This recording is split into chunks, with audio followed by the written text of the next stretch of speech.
Merci d'être là si nombreux. Vous allez découvrir, pour ceux qui ne le connaissent pas encore, le pacte finance-climat que vont vous présenter les deux intervenants de ce soir, un plan Marshall pour lutter contre le réchauffement climatique. C'est ce que proposent donc Jean Jouzel et Pierre Laroutourou. Si l'Europe le décidait, il serait possible de réduire nos émissions de gaz à effet de serre d'un facteur 4 d'ici 2050. Jean Jouzel et Pierre Laroutourou proposent des solutions très concrètes qu'ils vont vous détailler ce soir. Et pour reprendre le sous-titre de leur livre « Pour éviter le chaos climatique et financier », la solution est une solution scandaleusement simple, disent-ils, à condition de commencer véritablement à agir d'ici 2 ans. Jean Jouzel, vous le connaissez forcément. Jean Jouzel est un spécialiste mondial du climat, directeur de recherche émérite au CEA. Il a été de 2002 à 2015 vice-président du groupe de travail scientifique du GIEC. Et Pierre Laroutourou, vous le connaissez aussi forcément. Pierre Laroutourou est économiste. Il explique qu'avec 1000 milliards par an, on peut sauver le climat. Et il propose des pistes qu'il va vous détailler dans un instant. Tous les deux donc sont à l'origine du pacte finance-climat qu'ils vont vous présenter ce soir. Mais tout de suite, la parole au président de l'école polytechnique, monsieur Éric Labbé. C'est à vous. Bien, merci beaucoup. Merci beaucoup. Je voudrais, comme toujours... C'est bon? Voilà, parfait. Je voulais tout simplement vous souhaiter la bienvenue à l'école polytechnique pour un sujet justement qui nous préoccupe tous, sujet d'importance pour la société et pour la planète. Alors l'école polytechnique, je pense que la plupart d'entre vous connaissez, mais c'est donc une institution d'éducation et de recherche. Et nous avons 23 laboratoires à l'école en coopération avec d'autres organismes, mais dont l'un d'entre eux, le LMD, qui est le laboratoire de météorologie dynamique, avec le CNRS, avec la Sorbonne, avec l'ENS, eh bien, est un des pionniers dans le domaine du climat. Et donc nous sommes très heureux justement d'accueillir ce débat, puisque aussi Philippe Dobrinsky, qui pilote le labo, parlera juste après moi. Ce labo a été un des pionniers à la fois dans les questions de modèles, les questions d'instrumentation, et donc a fait avancer les réflexions sur le climat de façon importante. Également, je voulais remercier tous les élèves qui ont organisé, justement, c'est la semaine du développement durable à l'école. Et donc, ce débat est un des moments clés de cette semaine, qui montre bien, justement, l'intérêt à la fois de l'école, de ses élèves et ses étudiants pour le sujet. Donc, les remercier de l'organisation. Et puis aussi, bien entendu, remercier nos intervenants qui vont, justement, et j'aime beaucoup le fait qu'on va allier ce soir économie et sciences. Parce qu'on voit bien que dans les dernières années, on a beaucoup parlé soit de l'un, soit de l'autre, mais assez peu souvent des deux. Or, on sait qu'une bonne partie des progrès scientifiques, justement, se traduisent toujours en avancées économiques. Et quand on voit les avancées des technologies des dernières années, que ce soit le photovoltaïque, que ce soit les batteries, eh bien, elles apportent maintenant des possibilités économiques totalement différentes et qui peuvent justement permettre de faire avancer sur cette question du climat, du CO2, et donc d'avoir une nouvelle équation de développement. Je sais que nos intervenants, on en parlait juste avant, nous expliqueront un petit peu les façons de le faire, mais relier science et économie, je pense, est ce soir exceptionnel. Et donc, je voulais, pour conclure, remercier nos intervenants d'être venus et j'attends avec impatience d'écouter leurs propositions. Donc, merci à tous d'être venus, merci à nos intervenants, et puis je vous repasse, je pense, la parole pour la suite des discussions. Voilà, bonne soirée à tous. Merci, Monsieur le Président. Et pour introduire cette soirée, Philippe Drobinski, directeur du laboratoire de météorologie dynamique. C'est un laboratoire commun, CNRS, École polytechnique, École normale supérieure et Sorbonne Université.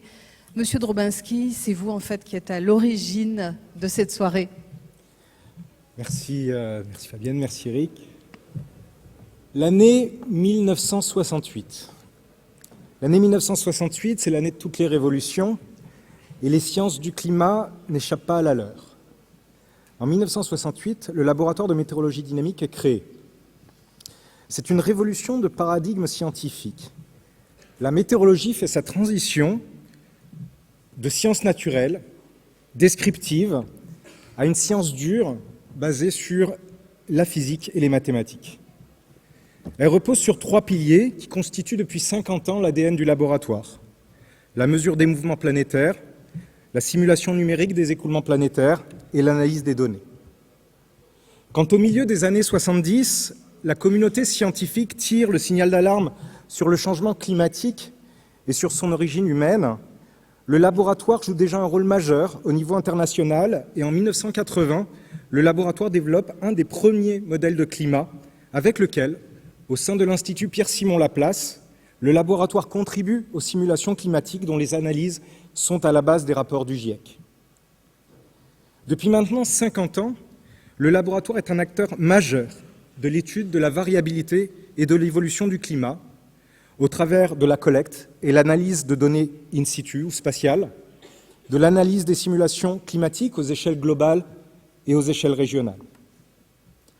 Amplitude du changement climatique, impact du changement climatique sur les événements extrêmes, comme les sécheresses, les canicules, les précipitations intenses ou les tempêtes, impact du changement climatique sur les ressources en eau et énergétiques, sont autant d'expertises développées en 50 ans par le laboratoire, avec un souci continu d'affiner la précision et la fiabilité de nos résultats par le développement d'instruments ou de modèles numériques chaque jour plus sophistiqués et performants.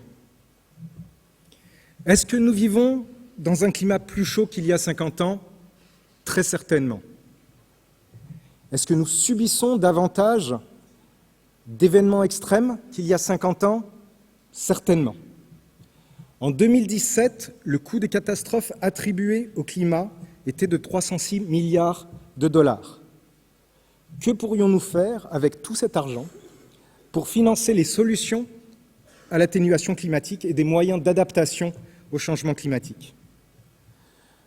Pour célébrer un demi-siècle au service de la compréhension du climat et de son évolution, le laboratoire de météorologie dynamique voulait mettre les plats dans les grands, les petits plats dans les grands, à la hauteur de son rayonnement international.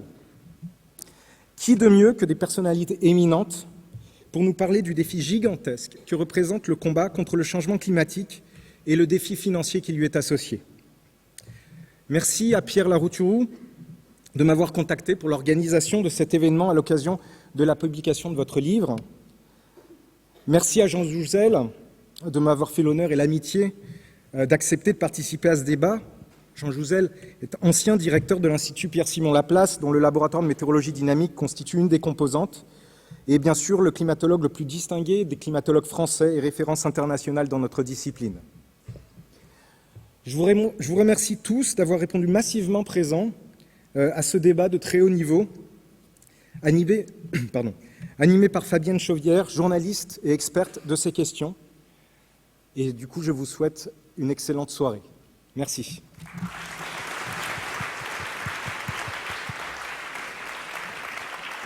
Merci beaucoup Philippe Drobinski.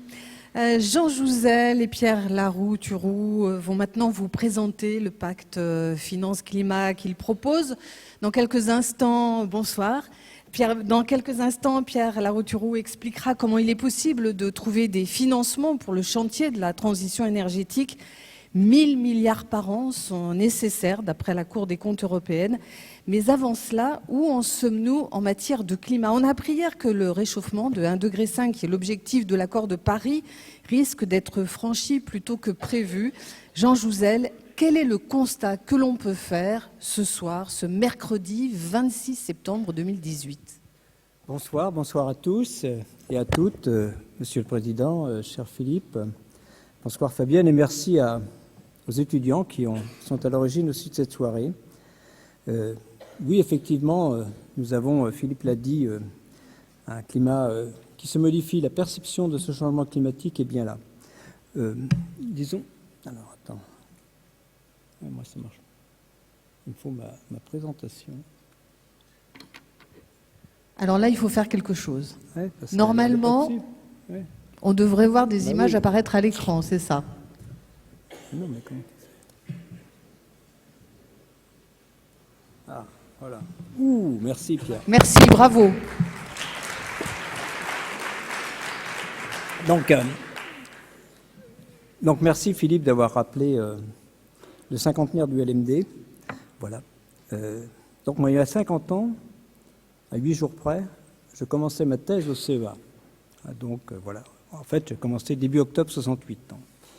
Donc j'y suis toujours, vous voyez.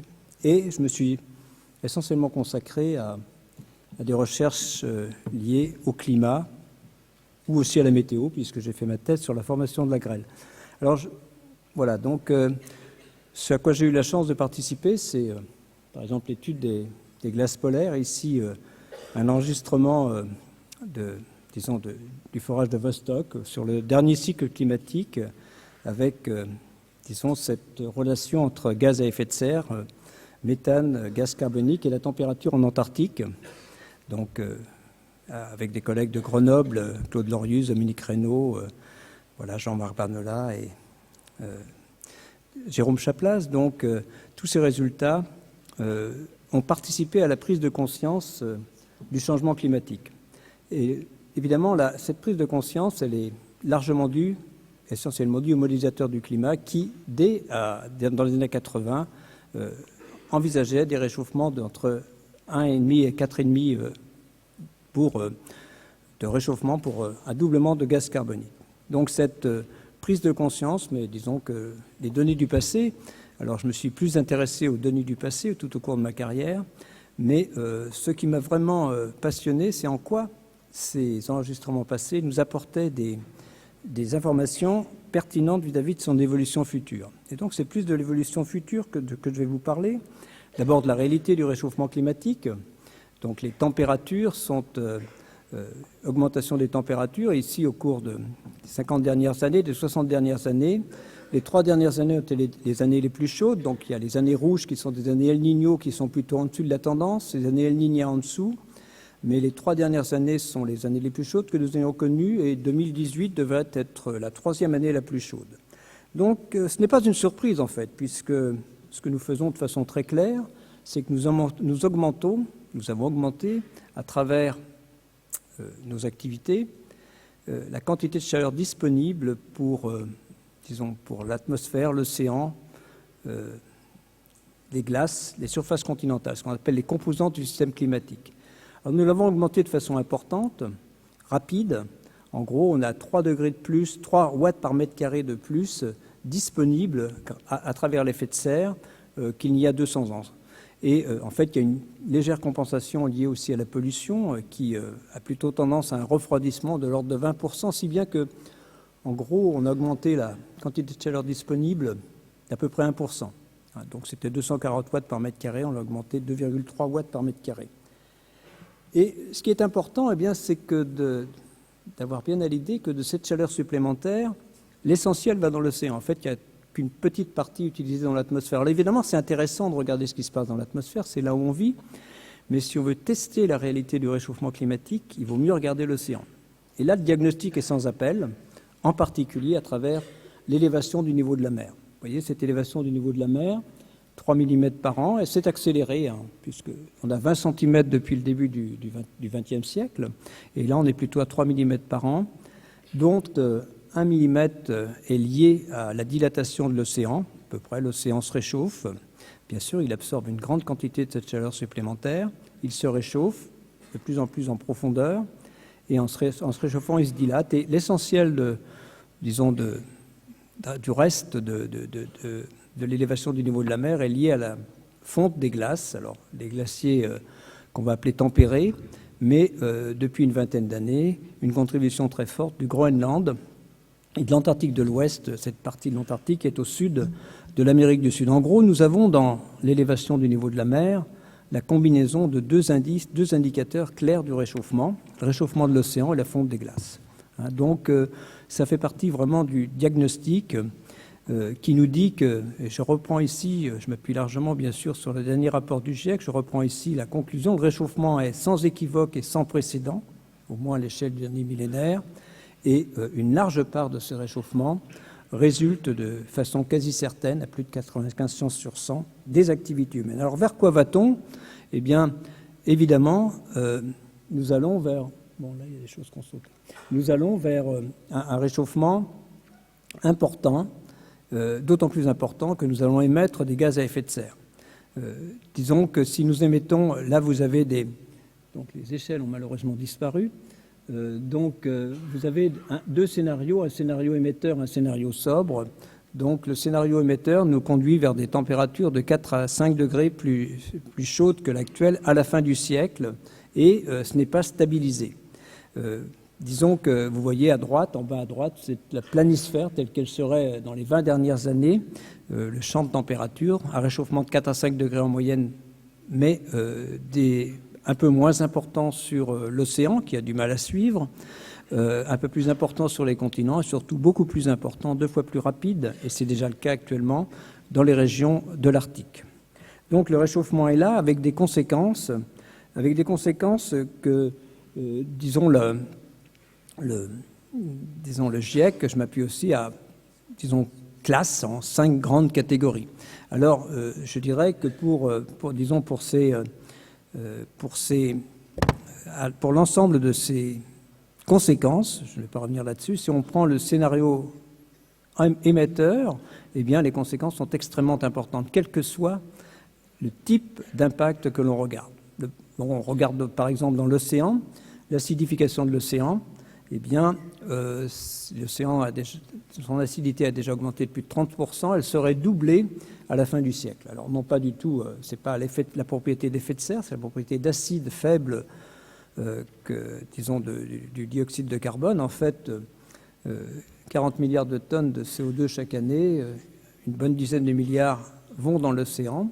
C'est bien pour nous, mais c'est pas bien pour l'océan. C'est assez dépend, c'est très clair. Cette acidification a des conséquences, par exemple, sur les récifs coralliens, et en gros sur toute la faune et la flore, océanique. Donc les extrêmes climatiques, je vais aller assez vite parce que, on pourra répondre aux questions, on va parler de sécheresse, d'inondations, de canicules, cyclones qui, de façon assez large, ont tendance à devenir soit, plus intenses, soit plus fréquentes, soit les deux. Voilà, donc ici, en dessous, je montre par exemple le cas des précipitations qui, l'été, risquent de diminuer c'est le pourtour méditerranéen, donc risque de diminuer de façon relativement importante dans la deuxième partie de ce siècle. Et comme il y a aussi une augmentation de l'évaporation, évidemment, ça diminuera d'autant la quantité d'eau disponible dans des régions où il n'y en a déjà pas trop, en tout cas pour certaines. Donc les populations sont également très touchées. On va parler de réfugiés climatiques, de ressources en eau, c'est illustré ici, de sécurité alimentaire, de sécurité au sens, je dirais, sécuritaire du terme, en ce sens qu'un des impacts mis en avant par le GIEC, par la communauté scientifique, c'est le risque d'accroissement de conflits liés au réchauffement climatique. Ensuite, la quatrième catégorie, ce sont tous ces phénomènes qui sont par eux-mêmes des problèmes environnementaux, mais qui sont exacerbés par le réchauffement climatique. C'est le cas de la perte de biodiversité, par exemple. Eh bien, dans le cas d'un scénario émetteur, la moitié des espèces faune ou flore auraient une vitesse de déplacement à la fin du siècle inférieure à la vitesse de déplacement des zones climatiques. Bien sûr, les écosystèmes seraient profondément modifiés. La pollution, il est plus difficile de faire face à la pollution estivale quand l'atmosphère, quand il y a vraiment quand c'est combiné avec des périodes de canicule, les problèmes de santé et d'environnement qui sont importants et que je vais illustrer, puis les phénomènes irréversibles, eh bien l'élévation du niveau de la mer.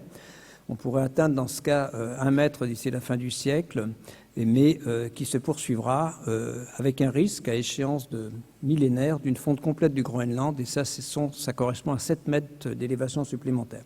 On parle aussi beaucoup de la fonte du permafrost et des émissions qui sont liées de gaz carbonique, de dioxyde de carbone et de méthane. Donc, pour illustrer, c'est un transparent qui m'a été fourni par Robert Vautard. Donc, par exemple, quand on regarde les trois mois d'été au cours de ce siècle, toujours dans le scénario émetteur en haut, vous avez les données. Donc, la canicule qui nous reste en tête, c'est celle de 2003, 3 degrés de plus que, disons, un été moyen du XXe siècle. Et bien, vous voyez que dans les 30 dernières années de ce siècle, on pourrait avoir des étés caniculaires. Donc, en gros, grosso modo, le 2003 deviendrait la norme, mais des étés caniculaires qui pourraient être 6-7 degrés plus chauds qu'un été de référence du XXe siècle. Donc, aussi, donc là, beaucoup plus de discussions sur les records de température ou les températures records qui, ponctuellement, et ne serait-ce que peut-être que dans une seule station, pourraient atteindre, voire dépasser 50 degrés. Dans le cas, c'est un travail des collègues de Météo France, de Toulouse et du Cerfax. Et donc, le problème des records de température, alors ça, c'est très ponctuel à la fois dans le temps et dans l'espace, mais il y a beaucoup de discussions sur ces chiffres, mais ce sont quand même intéressants à regarder parce que ce sont des périodes auxquelles eh bien, on souffre le plus du réchauffement climatique. Donc, disons que cette souffrance, cette réaction au réchauffement climatique a vraiment un risque d'accroître le nombre des décès liés au réchauffement. C'est pour l'Europe, hein, nous sommes très attachés à l'Europe, et là, d'ici 2100, le nombre de décès pourrait être multiplié par 50, passer de 3 000 en moyenne chaque année à 150 000, l'essentiel étant lié aux périodes de canicule. Donc, bien sûr, donc il faut absolument, excusez-moi, donc ce qu'il faut faire, évidemment, c'est, disons, un scénario qui, disons, respecte l'accord de Paris, hein, c'est très clair. Et ces scénarios qui respectent l'accord de Paris, eh bien, les conséquences vont être, l'idée, c'est que si on réussit à maintenir le réchauffement climatique en deçà de 2 degrés, voire d'1,5 degré, eh bien, on s'adaptera pour l'essentiel. Alors, mais le problème, c'est qu'on s'y prend pour le moment un peu tard, puisque pour avoir plus de 2 chances sur 3 de rester en dessous de 2 degrés, il ne nous reste que 800 milliards de tonnes de CO2 à émettre, ou même un peu moins aujourd'hui, c'est-à-dire moins d'une quarantaine d'années au rythme d'émissions d'aujourd'hui.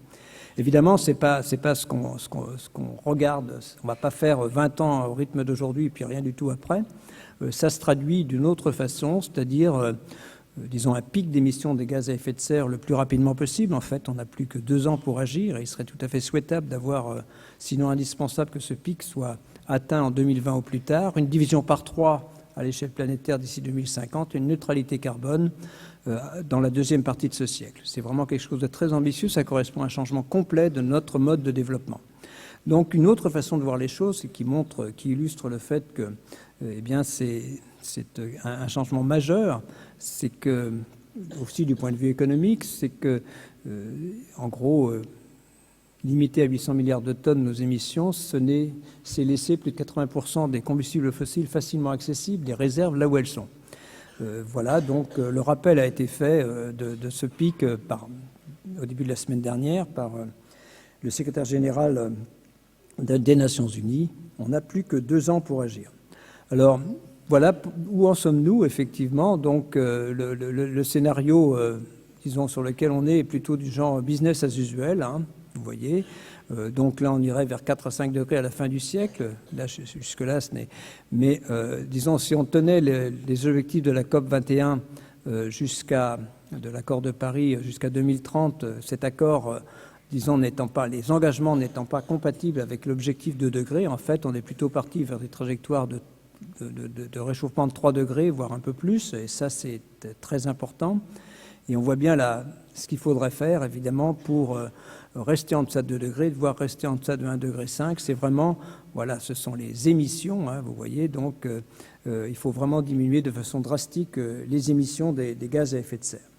Donc, et en fait, et j'en terminerai là, on voit bien qu'on n'est pas vraiment sur la route, puisque après 3 années de façon, disons, 2014, 2015, 2016, où grosso modo les émissions de dioxyde de carbone, le premier contributeur, hein, je l'ai indiqué dans un des transparents, plus de 75% des émissions de gaz à effet de serre, eh bien, disons, les émissions de gaz carbonique étaient stabilisées en 2014, 2015, 2016, et elles ont augmenté entre 2016 et 2017 d'à peu près 2% à l'échelle planétaire, également aussi à l'échelle de l'Europe et de 3% en France. Alors, on voit bien qu'il y a vraiment urgence à agir si l'on veut effectivement limiter le réchauffement climatique à 2 degrés, voire 1,5 degré. Il y aura ce rapport la semaine prochaine, dans une dizaine de jours, sur ce qu'on appelle le climat à 1,5 degré, et il nous dira très clairement que c'est mieux de rester à 1,5 degré que d'aller à 2 degrés. Ce n'est pas négligeable, mais c'est extrêmement difficile, et on parlera de plus en plus d'émissions négatives, c'est-à-dire de notre capacité ou non à, disons, enlever des gaz à effet de serre de l'atmosphère. Voilà, donc généralement, quand on pense à ce... D'ailleurs, ça correspond un peu à ce qu'a dit Philippe, hein, sur, disons, le coût des catastrophes naturelles. Et je donne la parole à Pierre pour, disons, continuer sur...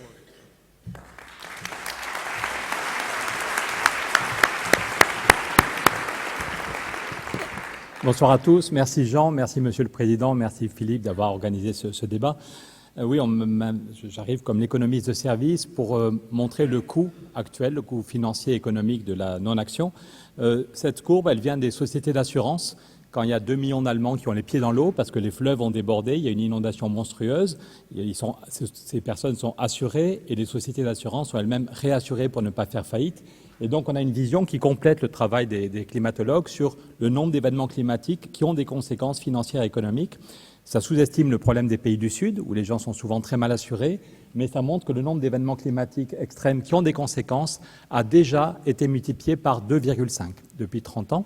Et Philippe a donné le chiffre tout à l'heure. On a maintenant pour 2017, rien qu'aux États-Unis, c'est 306 ou 307 milliards de dollars dépensés pour les conséquences par tous les acteurs, les sociétés d'assurance, les États, les personnes, les entreprises.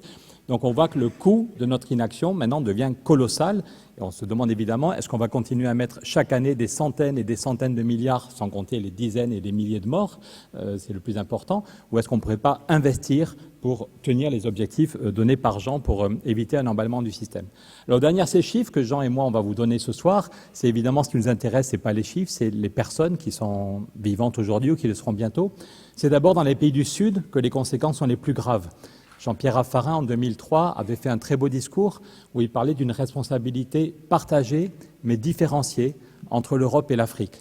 Si on fait le bilan depuis 2 siècles, il n'y a pas photo, c'est l'Europe qui est le premier émetteur. On n'est pas là pour se fouetter, mais juste pour regarder la réalité. Depuis 2 siècles, l'Europe est numéro 1 au total pour les émissions de gaz à effet de serre, mais on est plutôt protégé, parce que l'équilibre entre l'océan et la Terre est correct, on est plutôt protégé. Tandis qu'en Afrique, l'Afrique a très très peu émis en 2 siècles de gaz à effet de serre, mais les conséquences sont les plus graves. Les climatologues sont capables, par les pollens ou par d'autres moyens, de retracer l'histoire du climat depuis 1600 ans. Et la sécheresse que vit le Sahel en ce moment est la plus grave qu'on n'a jamais vue depuis 1600 ans. J'étais au Mali la semaine dernière, on voit pour eux c'est un fléau. Ils parlent du fléau du climat ou du sida climatique. Donc c'est d'abord dans les pays du Sud qu'on souffre le plus. Et puis maintenant, peut-être heureusement, parce que ça va peut-être provoquer un sursaut, c'est aussi dans les pays du Nord. Ça c'est la Californie. Je donne cet exemple parce qu'un certain Claude Allègre, il y a quelques années, avait expliqué que le problème climatique, c'était une histoire abracadabrantesque et qu'on n'était pas sûr du tout qu'il y ait un réchauffement. Des centaines de scientifiques avaient protesté et l'Académie des sciences avait fait un débat passionnant pendant plusieurs mois.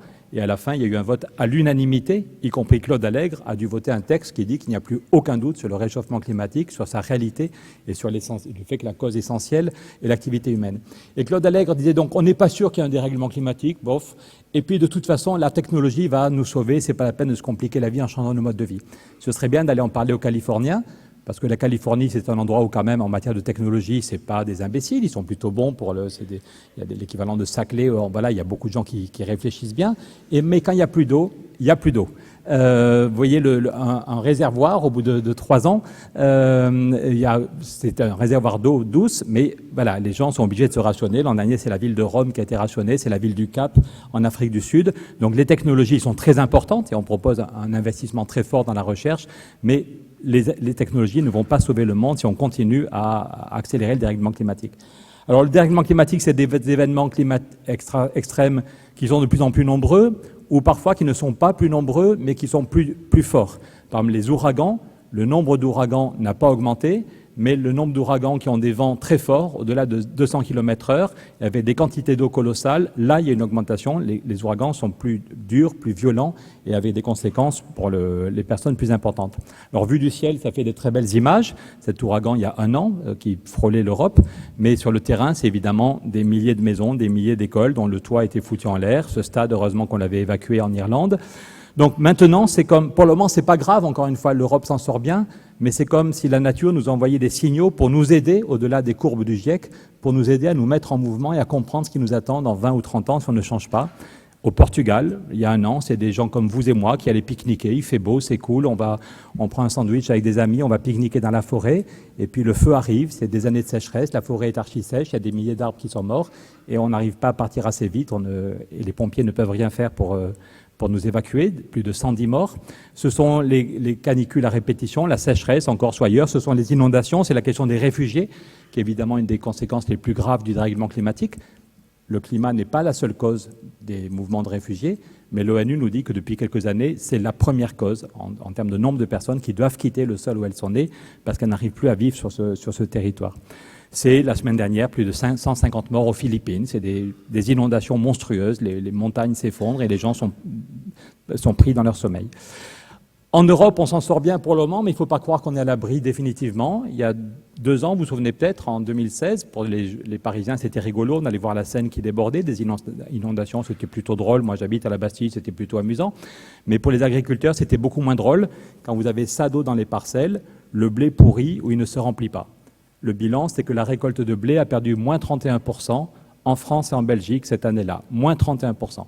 Heureusement que l'Ukraine a fait une très bonne récolte, parce que si les 2 greniers à blé de l'Europe, la France, la Beauce et l'Ukraine étaient frappés la même année, il ne faut pas croire qu'on a des réserves de blé qui couvrent 1/3 de notre consommation. Ça veut dire que si la même année ou 2 années de suite, la France était touchée avec moins 30%, soit des inondations, soit des canicules qui font que le blé ne se remplit pas, le grain ne se remplit pas au mois de juin, juillet, eh bien on aurait des tickets de rationnement. Il ne faut pas oublier qu'on est des petits mammifères. On a tous l'habitude d'aller sur Internet et de cliquer, et il suffit de cliquer pour avoir ce qu'on veut, mais on est des mammifères habitués à 2 ou 3 repas par jour, et s'il y a 1/3 de céréales en moins, ça va faire mal. On ne sait pas comment on gère ce genre de situation. La biodiversité, vous pourriez inviter Gilles Boeuf, mais Jean en a parlé, on vit en tant que tel une crise de la biodiversité qui est aggravée par le dérèglement climatique. Alors, pour nous, pour le moment, on s'en tire un peu mieux, mais si l'Europe est plutôt épargnée, mais Jean a montré cette évolution de la planète, si on ne fait rien, si on va vers un réchauffement à 4 ou 5 degrés, les océans vont moins se réchauffer, inertie des océans, les terres vont plus se réchauffer, et en Afrique, les conséquences seront sans doute très graves. Certaines études de la FAO disent que dans 30 ans ou 40 ans, alors c'est compliqué, il faut améliorer les modèles, mais on aurait des récoltes qui vont être divisées. Alors l'Afrique c'est immense, hein, donc il faudra parler pendant toute une soirée de l'Afrique et des scénarios possibles pour l'Afrique, mais c'est des récoltes qui baissent de 40 ou 60%. Sachant que la population va doubler, donc il n'y a pas besoin d'être des génies pour comprendre le problème. Si la population double et qu'il y a des récoltes moins 40 ou moins 60%, on voit bien la souffrance pour des millions d'hommes et de femmes, et derrière, sans doute, des mouvements migratoires très importants. Dernier point de diagnostic pour dire que c'est grave, avant d'arriver aux solutions, c'est le MIT, un des grands laboratoires américains, qui nous rappelle que l'être humain ne sait pas faire du froid. Donc, pour que notre cerveau et notre foie ne montent pas en température, on évapore. Quand il fait trop chaud, on évapore de l'eau pour que la température reste stable. Et ça marche très bien, sauf si l'air extérieur est en même temps trop chaud et trop humide. Vous vous souvenez peut-être le jour où Nicolas Hulot a démissionné, à 3 reprises, il a dit « la planète va devenir une étuve ». Sans doute, Nicolas faisait référence à ses études. Chaque année, le MIT les fait plus précises et en fait plus inquiétantes, en disant si dans des zones du monde, l'air va devenir comme dans une étuve, en même temps trop chaud et trop humide. Et donc, le corps humain ne sait pas s'adapter. Soit on reste chez soi toute la journée, on met la clim au maximum, mais c'est pas très bon, la clim, on va bas. Soit si on sort dans la rue, au bout de quelques heures, le corps humain pète les plombs. On n'est pas fait pour être dans un air qui est en même temps trop chaud et trop humide. On ne sait pas comment résister.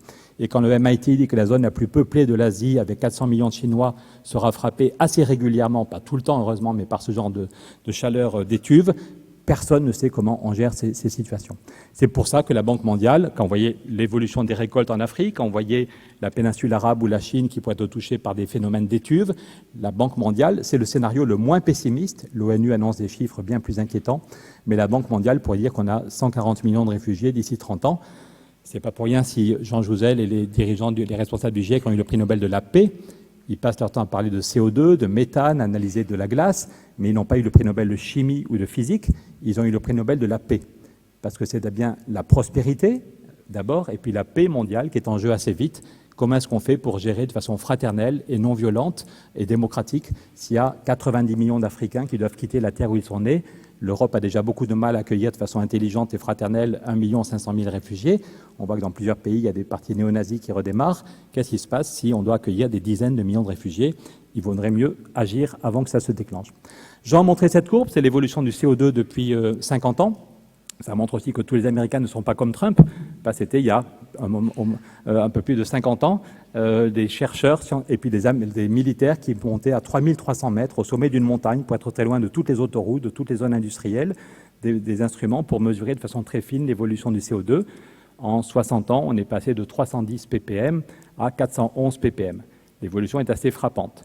Sur 1000 ans, je ne sais pas si vous la voyez, elle est assez impressionnante. Le CO2 dans l'atmosphère était en gros stable, à peu près à 280 ppm, jusqu'à il y a 150 ans. Et puis vous voyez comment ça monte. Et depuis 800 000 ans, c'est encore plus clair.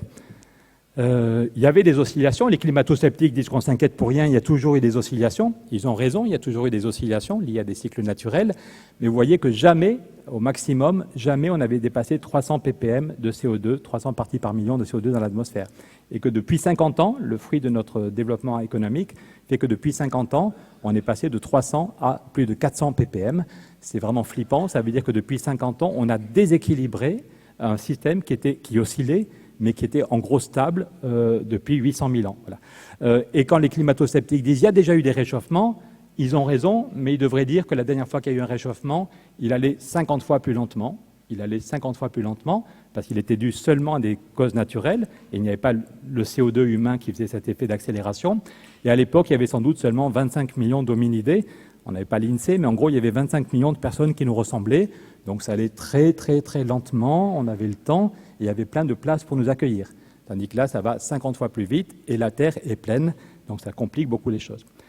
Donc, Jean l'a dit, l'essentiel du réchauffement vient du CO2 et du méthane, et sinon il y a des mouvements naturels, mais que ce réchauffement, dû à des causes naturelles, est très fortement accéléré par le CO2 ou le méthane.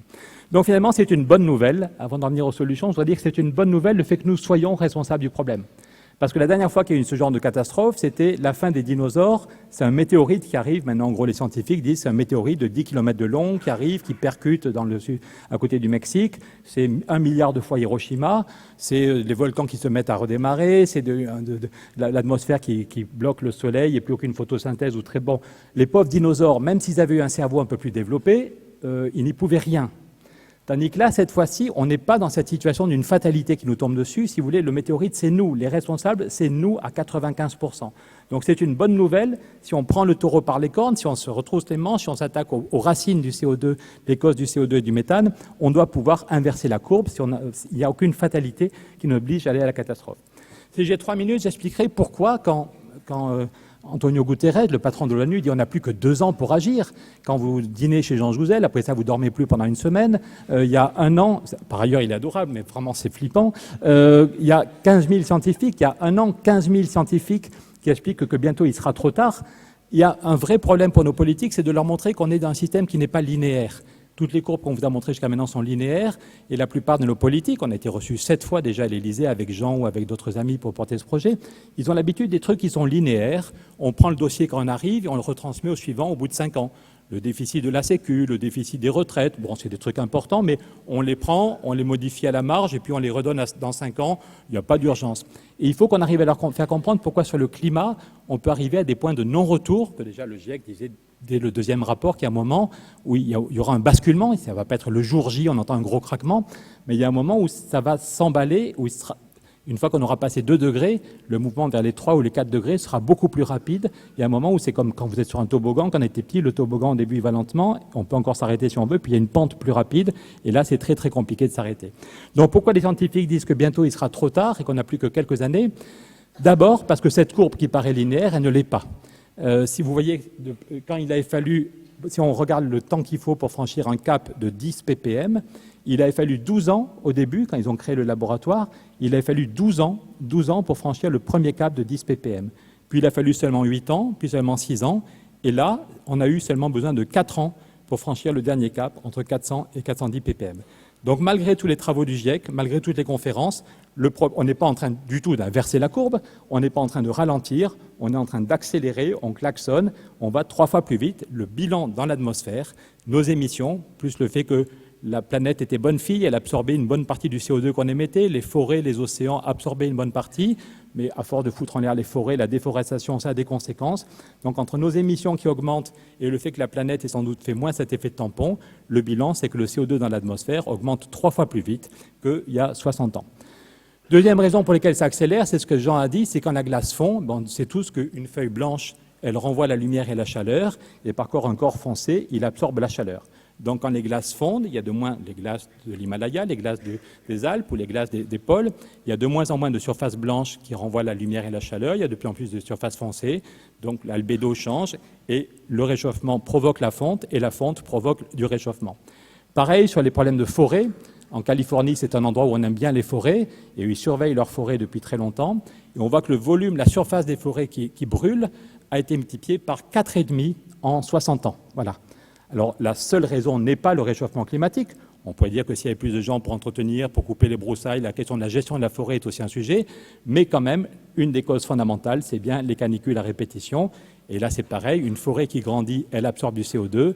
Une forêt qui brûle, elle relâche une quantité de CO2 colossale et elle devient une surface foncée. Jean a parlé du permafrost qui se décongèle. Le permafrost qui se décongèle, c'est des milliards de tonnes de méthane. Et le méthane va durer moins longtemps dans l'atmosphère, mais il a un pouvoir réchauffant beaucoup plus grave, beaucoup plus fort que le CO2. Donc voilà pourquoi l'ONU, qui d'habitude c'est des diplomates, tout est arrondi, il n'y a pas un mot pour faire peur, dit qu'il y a un écart catastrophique. Jean vous a montré cette courbe, mais elle est fondamentale. L'ONU nous dit, attention, il y a une ambiguïté terrible dans l'accord de la COP21. Parce que même si on tenait nos engagements, ce qu'on ne fait pas du tout, l'an dernier, la France, il y a eu plus 3% pour les émissions, alors qu'on devrait faire moins 4%. C'est une des raisons pour lesquelles Nicolas a démissionné, c'est que tout le monde s'en fout, alors que le bilan, c'est qu'on va exactement dans le mauvais sens. Mais même si la France, l'Allemagne, le Brésil, les États-Unis ou la Chine tenaient leurs engagements, ce qu'on ne fait pas, on irait vers un réchauffement à 3, 3,2 ou 3,5. Voilà. Et donc, si on veut tenir la partie la plus ambitieuse de l'accord de la COP21, c'est la stratégie à 1,5 degré, il faut changer totalement de braquet. Il faut arriver, en gros, à s'attaquer dossier par dossier à toutes les causes d'émissions du CO2. Et là, il y a pas mal d'ingénieurs dans la salle, on nous a appris à décortiquer un problème. Voilà, on sait d'où vient le CO2, c'est différent dans chaque pays. En France, c'est d'abord les transports. On prend trop souvent nos voitures et qui polluent trop. On a trop de camions sur les autoroutes. On a une alimentation qui a fait des centaines de kilomètres alors qu'on pourrait manger des choses qui ont beaucoup moins circulé. Deuxièmement, c'est l'industrie, c'est l'agriculture. Donc on pourrait, si on voulait être efficace et rationnel, s'attaquer l'une après l'autre à toutes les causes d'émissions de CO2 et de méthane. Quand Nicolas Hulot dit l'objectif c'est 0 émission, le chiffre est facile à retenir, c'est bilan 0. Il y aura encore quelques émissions, il faut qu'on arrive à les capter par l'agriculture, la forêt ou d'autres méthodes de l'autre côté. Le bilan c'est 0 émission nette. Ça veut dire, l'autre chiffre facile à retenir, c'est qu'il faut que 100% de nos logements soient isolés, 100% des bâtiments publics et privés, 100% de nos transports soient revus, 100% de la chaîne alimentaire, 100% des usines et aux bureaux. Alors, certains auront peur de ce chantier, mais on en parlait tout à l'heure en mangeant quelques petits sandwichs avant de commencer. Quand on a décidé de faire le métro, certains rigolaient, ça fait 50 ans qu'on parlait de faire un métro dans Paris, et puis un ingénieur un breton, qui a décidé de faire le métro, et en 3 ans, ce qui paraissait infaisable, ça fait 50 ans que c'était un serpent de mer, en 3 ans, on a créé le métro, et même on a été capable de congeler la terre sous la Seine pour passer en souterrain en 1906, donc quand il y a une volonté, on est capable de déblayer le terrain. Quand la Troisième République a décidé de faire l'école pour tous, la loi, Jules Ferry, des grands discours, c'est magnifique, mais derrière c'est un énorme bazar, un énorme chantier, mais en 25 ans, on a réussi. Dans tous les villages de France, on a fait l'école des garçons, l'école des filles, la maison des maîtres, on a formé des milliers d'instituteurs, on les a mis au bon endroit, on s'engueule un peu par-ci, par-là parce qu'on est en retard, mais globalement, d'un pays qui était beaucoup moins riche qu'aujourd'hui, beaucoup moins riche, on avait une volonté politique et en 25 ans, on a été capable de faire l'éducation pour tous. De même, quand Kennedy dit on va aller sur la Lune, il y en a qui pensent qu'il est fada, parce qu'aller sur la Lune, c'est monstrueux, toutes les complexités qu'il fallait régler, mais Kennedy dit on va aller sur la Lune, et 7 ans plus tard, on est allé sur la Lune, on a créé 400 000 emplois. On a créé 400 000 emplois et toute la société s'est mobilisée à retrouver un rêve en commun et toute la société a profité des retombées technologiques. Donc si on a une volonté politique et si on a le financement, on est sans doute capable de rattraper le retard et d'arriver aux émissions zéro. On commence les bonnes nouvelles, vous avez bien fait de rester. D'abord, ça va créer massivement des emplois. Parmi les gens qui soutiennent notre campagne pour avoir un traité européen sur le climat, on a l'ADEME, l'Agence pour les économies d'énergie, qui nous dit qu'on pourrait créer 800 000 ou 900 000 emplois. D'un pays où il y a plus de 4 millions de chômeurs, créer des emplois dans tous les secteurs, le bâtiment, les énergies renouvelables, les chercheurs, l'agriculture, c'est plutôt une bonne nouvelle. La question est de savoir comment on le finance.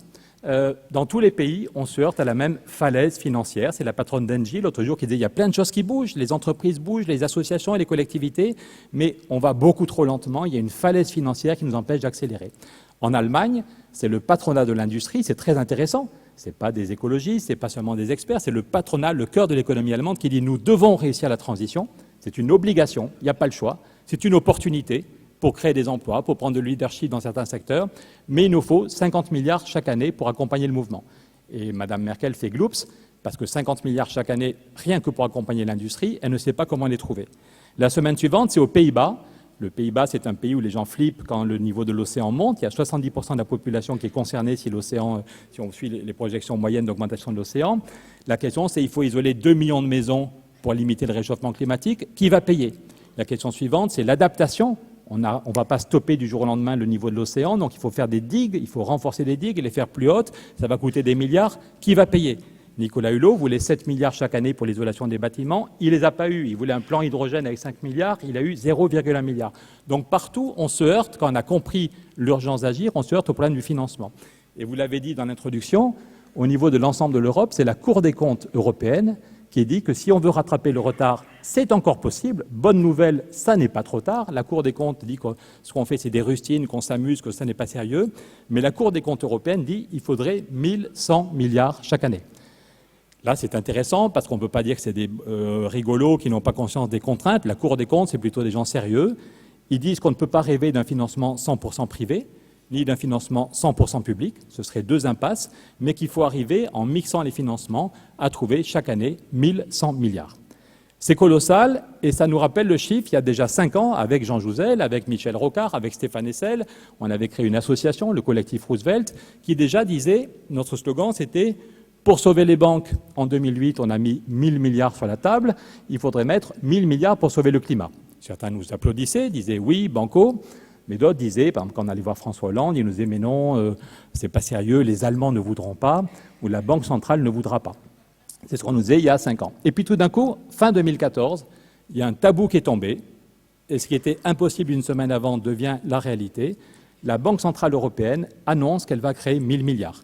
Et dans le livre qu'on a fait avec Jean, on raconte comment Obama avait un peu secoué Angela Merkel, comment Tim Geithner a fait 8 heures d'avion pour aller voir Schäuble dans sa maison pour avoir une explication entre 4 yeux. Et finalement, les Allemands acceptent, aussi parce que l'Allemagne était en train de retomber en récession. Donc en tout cas, ce qui était impossible devient la réalité. La BCE va créer 1000 milliards. Autrefois, on appelait ça la planche à billets. Maintenant, il n'y a plus de planche, il n'y a plus de billets. C'est des ordinateurs qui créent de la monnaie. On met des mots compliqués pour que les gens se disent « je ne comprends pas, vaut mieux pas que je m'en mêle ». On appelle ça le quantitative easing, mais c'est vraiment de la bonne grosse création monétaire. Le bilan de la Banque centrale augmente, c'est de la création monétaire ex nihilo, à partir de rien, ce que la BCE a tout à fait le droit de le faire. Et en plus de ces 1000 milliards, de temps en temps, la BCE fait des injections, des target long term financing operations, des trucs ciblés en principe, 233 milliards en une seule journée. Vous voyez, le journal Les Échos racontait au mois de mars, il y a 18 mois, comment en une journée, la Banque centrale a créé 233 milliards qu'elle a donnés à taux négatif aux banques. Il y a 2 semaines, on était à l'Élysée avec Alexis Kohler, il voyait ça, il savait vaguement, mais il n'avait pas conscience de ces chiffres. C'est des gens qui passent des nuits blanches pour trouver 1 ou 2 milliards chaque année pour équilibrer le budget de notre pays. Et là, tout d'un coup, il découvre que sans aucun débat démocratique, au total, là, on peut montrer qu'il y a eu 2500 milliards créés en 2 ans et demi. Personne n'a contesté ces chiffres depuis 1 an. On a été aidé par des gens dont c'est vraiment l'expertise. On a enlevé tout ce que les banques ont déjà remboursé, parfois de façon plus rapide que prévu. Mais on peut montrer qu'il y a eu 2500 milliards créés en 2 ans et demi, c'est-à-dire 1000 milliards par an. Ça tombe bien, en gros, c'est ce qu'on cherche. La question est de savoir où est passé cet argent. On peut montrer qu'il y en a 11% qui est allé dans l'économie réelle, ce qui est bien, les prêts aux PME, les prêts aux familles, les prêts aux collectivités ont un peu redémarré, et 89%, l'essentiel, qui va à la spéculation. C'est tous les mois que les marchés financiers battent des nouveaux records. La dernière fois qu'il y a eu une crise financière, le Dow Jones, c'est-à-dire le CAC 40 new-yorkais, était monté à 14 000 points en 2008, 14 000 avant de s'effondrer. Il y a 1 an, il était à 20 000 points. Et la semaine dernière, il est arrivé à 26 600 points. Donald Trump se félicitait encore hier à l'ONU du fait que l'économie américaine, Donald Trump fait tous les jours des tweets pour dire que grâce à lui, les marchés financiers arrivent à des niveaux records. Vous voyez, la pointe de 2008 est très très basse par rapport au niveau actuel. Donc Donald Trump exulte, mais le FMI ou la Banque mondiale nous disent qu'on joue avec le feu et que n'importe quand, on peut avoir une nouvelle crise. Le journal Les Échos avait repris cette phrase en gros au mois de juin. Une nouvelle crise pourrait provoquer, d'après le FMI, des dégâts 10 fois plus importants qu'il y a 10 ans. Donc en avant d'arriver dans 1 minute au traité qu'on propose, la solution, ça pose, je pense qu'on est tous troublés de ce qu'on raconte Jean et moi depuis quelques minutes, ça pose quand même une question philosophique. On nous a appris à l'école qu'on était des homo sapiens sapiens, la branche la plus évoluée des primates, qu'on avait un cerveau super développé, mais quand on voit ce qu'on nous disent les climatologues, quand on nous dit ce que dit le FMI, on se demande si on est vraiment des sapiens sapiens ou des débilus débilus. On nous dit qu'il n'y a pas d'argent pour financer la transition, mais on voit qu'il y a de l'argent. Et l'argent, non seulement il ne va pas pour financer la transition écologique, mais il va au pire endroit. Et le FMI nous dit qu'on va vers une crise dramatique. Donc nous, ce qu'on propose, puisque Angela Merkel et Emmanuel Macron ont redit il y a 2 semaines, quand Angela Merkel était à Marseille, elle a redit que l'Europe allait très mal, qu'elle pouvait se disloquer, et que c'était cette année, en décembre, qu'on doit décider de l'avenir de l'Europe et des nouveaux traités. On veut qu'il y ait un traité qui finance la transition écologique et qu'on dise qu'on crée une banque du climat, que la création monétaire, au lieu d'aller n'importe où, il y a une banque du climat, on ne touche pas à la BCE symboliquement, mais on crée une banque du climat à partir de la BEI, la Banque européenne d'investissement, et chaque pays aurait un droit de tirage chaque année de 2% du PIB. C'est ce que dit Nicolas Stern, c'est qu'en plus de ce qui existe déjà, en plus des finances privées qu'il faut mieux orienter dans ce domaine, il faudrait que chaque pays puisse avoir un droit de tirage pour financer l'isolation des bâtiments, pour aider l'agriculture à évoluer, pour les transports en commun. La France aurait chaque année 45 milliards à taux zéro, ça changerait tout. L'Allemagne aurait chaque année 60 milliards. Et c'est faisable, on me dit que je n'ai plus que 5 minutes, donc j'accélère, mais le chef de la BEI à Bruxelles nous soutient. L'autre jour, il commence à me tutoyer, il me dit « Si tu veux, je viens avec toi à l'Élysée ou à la Chancellerie pour dire que c'est faisable ». Il me dit « Souviens-toi, quand le mur de Berlin est tombé, il a suffi de 6 mois pour que Mitterrand et Helmut Kohl créent une banque à partir de rien pour financer la transition. À l'époque, ce n'était pas la transition écologique, c'était la Pologne, la Tchécoslovaquie qu'il fallait aider. Mais en 6 mois, il y avait une volonté politique. À partir de rien, on a créé la BIRD. Et là, on ne part pas de rien, on part de la BEI. Donc, on propose une banque du climat qui serait une filiale à 100% de la BEI. Et elle serait notée AAA dès la première semaine. La semaine dernière, ou 2 semaines, on a donné un document à l'Élysée qui montre que c'est faisable en 6 mois. Deuxième et dernier point de notre traité, c'est très bien des financements à taux zéro pour tout ce qui est rentable à moyen ou long terme. Il faut amorcer la pompe, mais les prêts à taux zéro vont beaucoup changer tout. Si on a 45 milliards chaque année, ça change tout en France, pour le logement, pour les transports. Mais il faut aussi un vrai budget, de l'argent qu'on peut consommer. Si on veut aider l'Afrique vraiment, il faut un plan Marshall pour l'Afrique. Si on veut avoir de l'argent pour la recherche, donc en gros, ce qu'on dit, c'est que dans tous nos pays, il y a un budget pour l'éducation, il y a un budget pour la santé, il y a un budget pour la défense. Tout le monde sait que c'est rentable à moyen terme, mais il n'y a pas des prêts à taux zéro à rembourser. Quand on a fait l'école, on n'a pas dit aux parents qu'ils auraient un prêt à taux zéro pour financer l'école de leurs enfants. Donc il faut un budget climat, avec en gros chaque année 40 milliards pour l'Afrique et la Méditerranée, 10 milliards pour la recherche. On a fait Airbus, on a fait Ariane. Est-ce que l'Europe est capable d'inventer la voiture du futur ? On aura moins souvent besoin de voitures, mais il faut des voitures, parfois on a quand même besoin de mobilité personnelle, il faut des voitures qui consomment moins, des ordinateurs qui consomment moins, donc 10 milliards chaque année pour la recherche, et 50 milliards pour cofinancer le chantier. Si chacun de nous doit isoler l'appartement où il habite, ou la maison où il habite, si chaque entreprise doit se mettre aux normes, en gros, on voudrait que la moitié de la facture soit payée par la collectivité. Ça nous aiderait beaucoup pour enclencher le mouvement. Comment trouver 100 milliards chaque année ? Ça rejoint ce que dit Emmanuel Macron, les grands discours d'Emmanuel Macron à la Sorbonne ou à Athènes, quand il dit qu'il veut une nouvelle ambition pour l'Europe et un budget de plusieurs centaines de milliards. Nous, on dit chiche, pour le climat, si on a compris l'urgence, il faut 100 milliards de budget chaque année. Comment trouver 100 milliards sans taxer monsieur et madame tout le monde ? Là, les plus vieux d'entre nous, on a reçu notre feuille d'impôt en rentrant de vacances, c'est agréable, mais sans plus. Donc si on a une deuxième feuille qui dit l'Europe vous taxe, ça ne va pas être très populaire. Donc comment trouver des ressources sans braquer la plupart des citoyens ? La meilleure solution, c'est sans doute ce que disait Jacques Delors il y a 25 ans, ou ce que disait Romano Prodi il y a quelques mois, c'est de lutter contre la concurrence fiscale intra-européenne qui fait qu'en 40 ans, le taux d'impôt sur les bénéfices, qui était de 45% en Europe, quand j'étais petit, le taux d'impôt était à 45% en Europe, et puis l'Angleterre est rentrée, donc chaque pays baisse son impôt à cause parce qu'on ne veut pas que les entreprises aillent chez le voisin. On est tombé à 19% aujourd'hui de taux moyen. Le journal Ouest France a fait ce graphique il y a quelques mois qui est assez intéressant. On voit qu'aux États-Unis, de Roosevelt jusqu'à Trump, le taux d'impôt sur les bénéfices était à 38%. Quand Roosevelt arrive, c'est le même problème. Le Texas baisse son impôt, puis la Floride baisse son impôt, puis l'Arkansas, et les entreprises font du tourisme fiscal. Et c'est cool, simplement, il n'y a plus d'argent pour l'investissement public. Et en 4 mois seulement, Roosevelt a fait un impôt fédéral en disant que vous soyez au Texas ou en Floride, vous paierez le même impôt. Et de Roosevelt jusqu'à Trump, ça a marché. Et même avec Trump, l'impôt est tombé à 24%. Donc ce qu'on dit, c'est qu'il y a la place pour un impôt de 5% sur les bénéfices, une contribution climat, qui pourrait être moins pour les PME et plus pour des grands groupes, ou en fonction de la valeur ajoutée par rapport à d'autres coûts. Mais en gros, on montre, on n'est pas les seuls à le dire, Mario Monti a rendu un rapport, l'ancien président du Conseil italien, qui dit que l'Europe va mourir si elle n'a pas un nouveau budget et des ressources propres, et que la meilleure solution, c'est de créer un impôt européen sur les bénéfices. Et l'objectif, même le FMI nous dit que ça devient un vrai problème macroéconomique, que dans tous les pays, la part des salaires diminue, quand le FMI demande pourquoi il faut toujours plus de dettes pour maintenir le système économique, le FMI montre des courbes très claires. Dans tous les pays, ce qui va au salaire, donc à monsieur et madame tout le monde, diminue. Ce qui va aux bénéfices augmente. Et ça ne serait pas grave si l'argent des bénéfices allait dans la recherche ou dans l'investissement.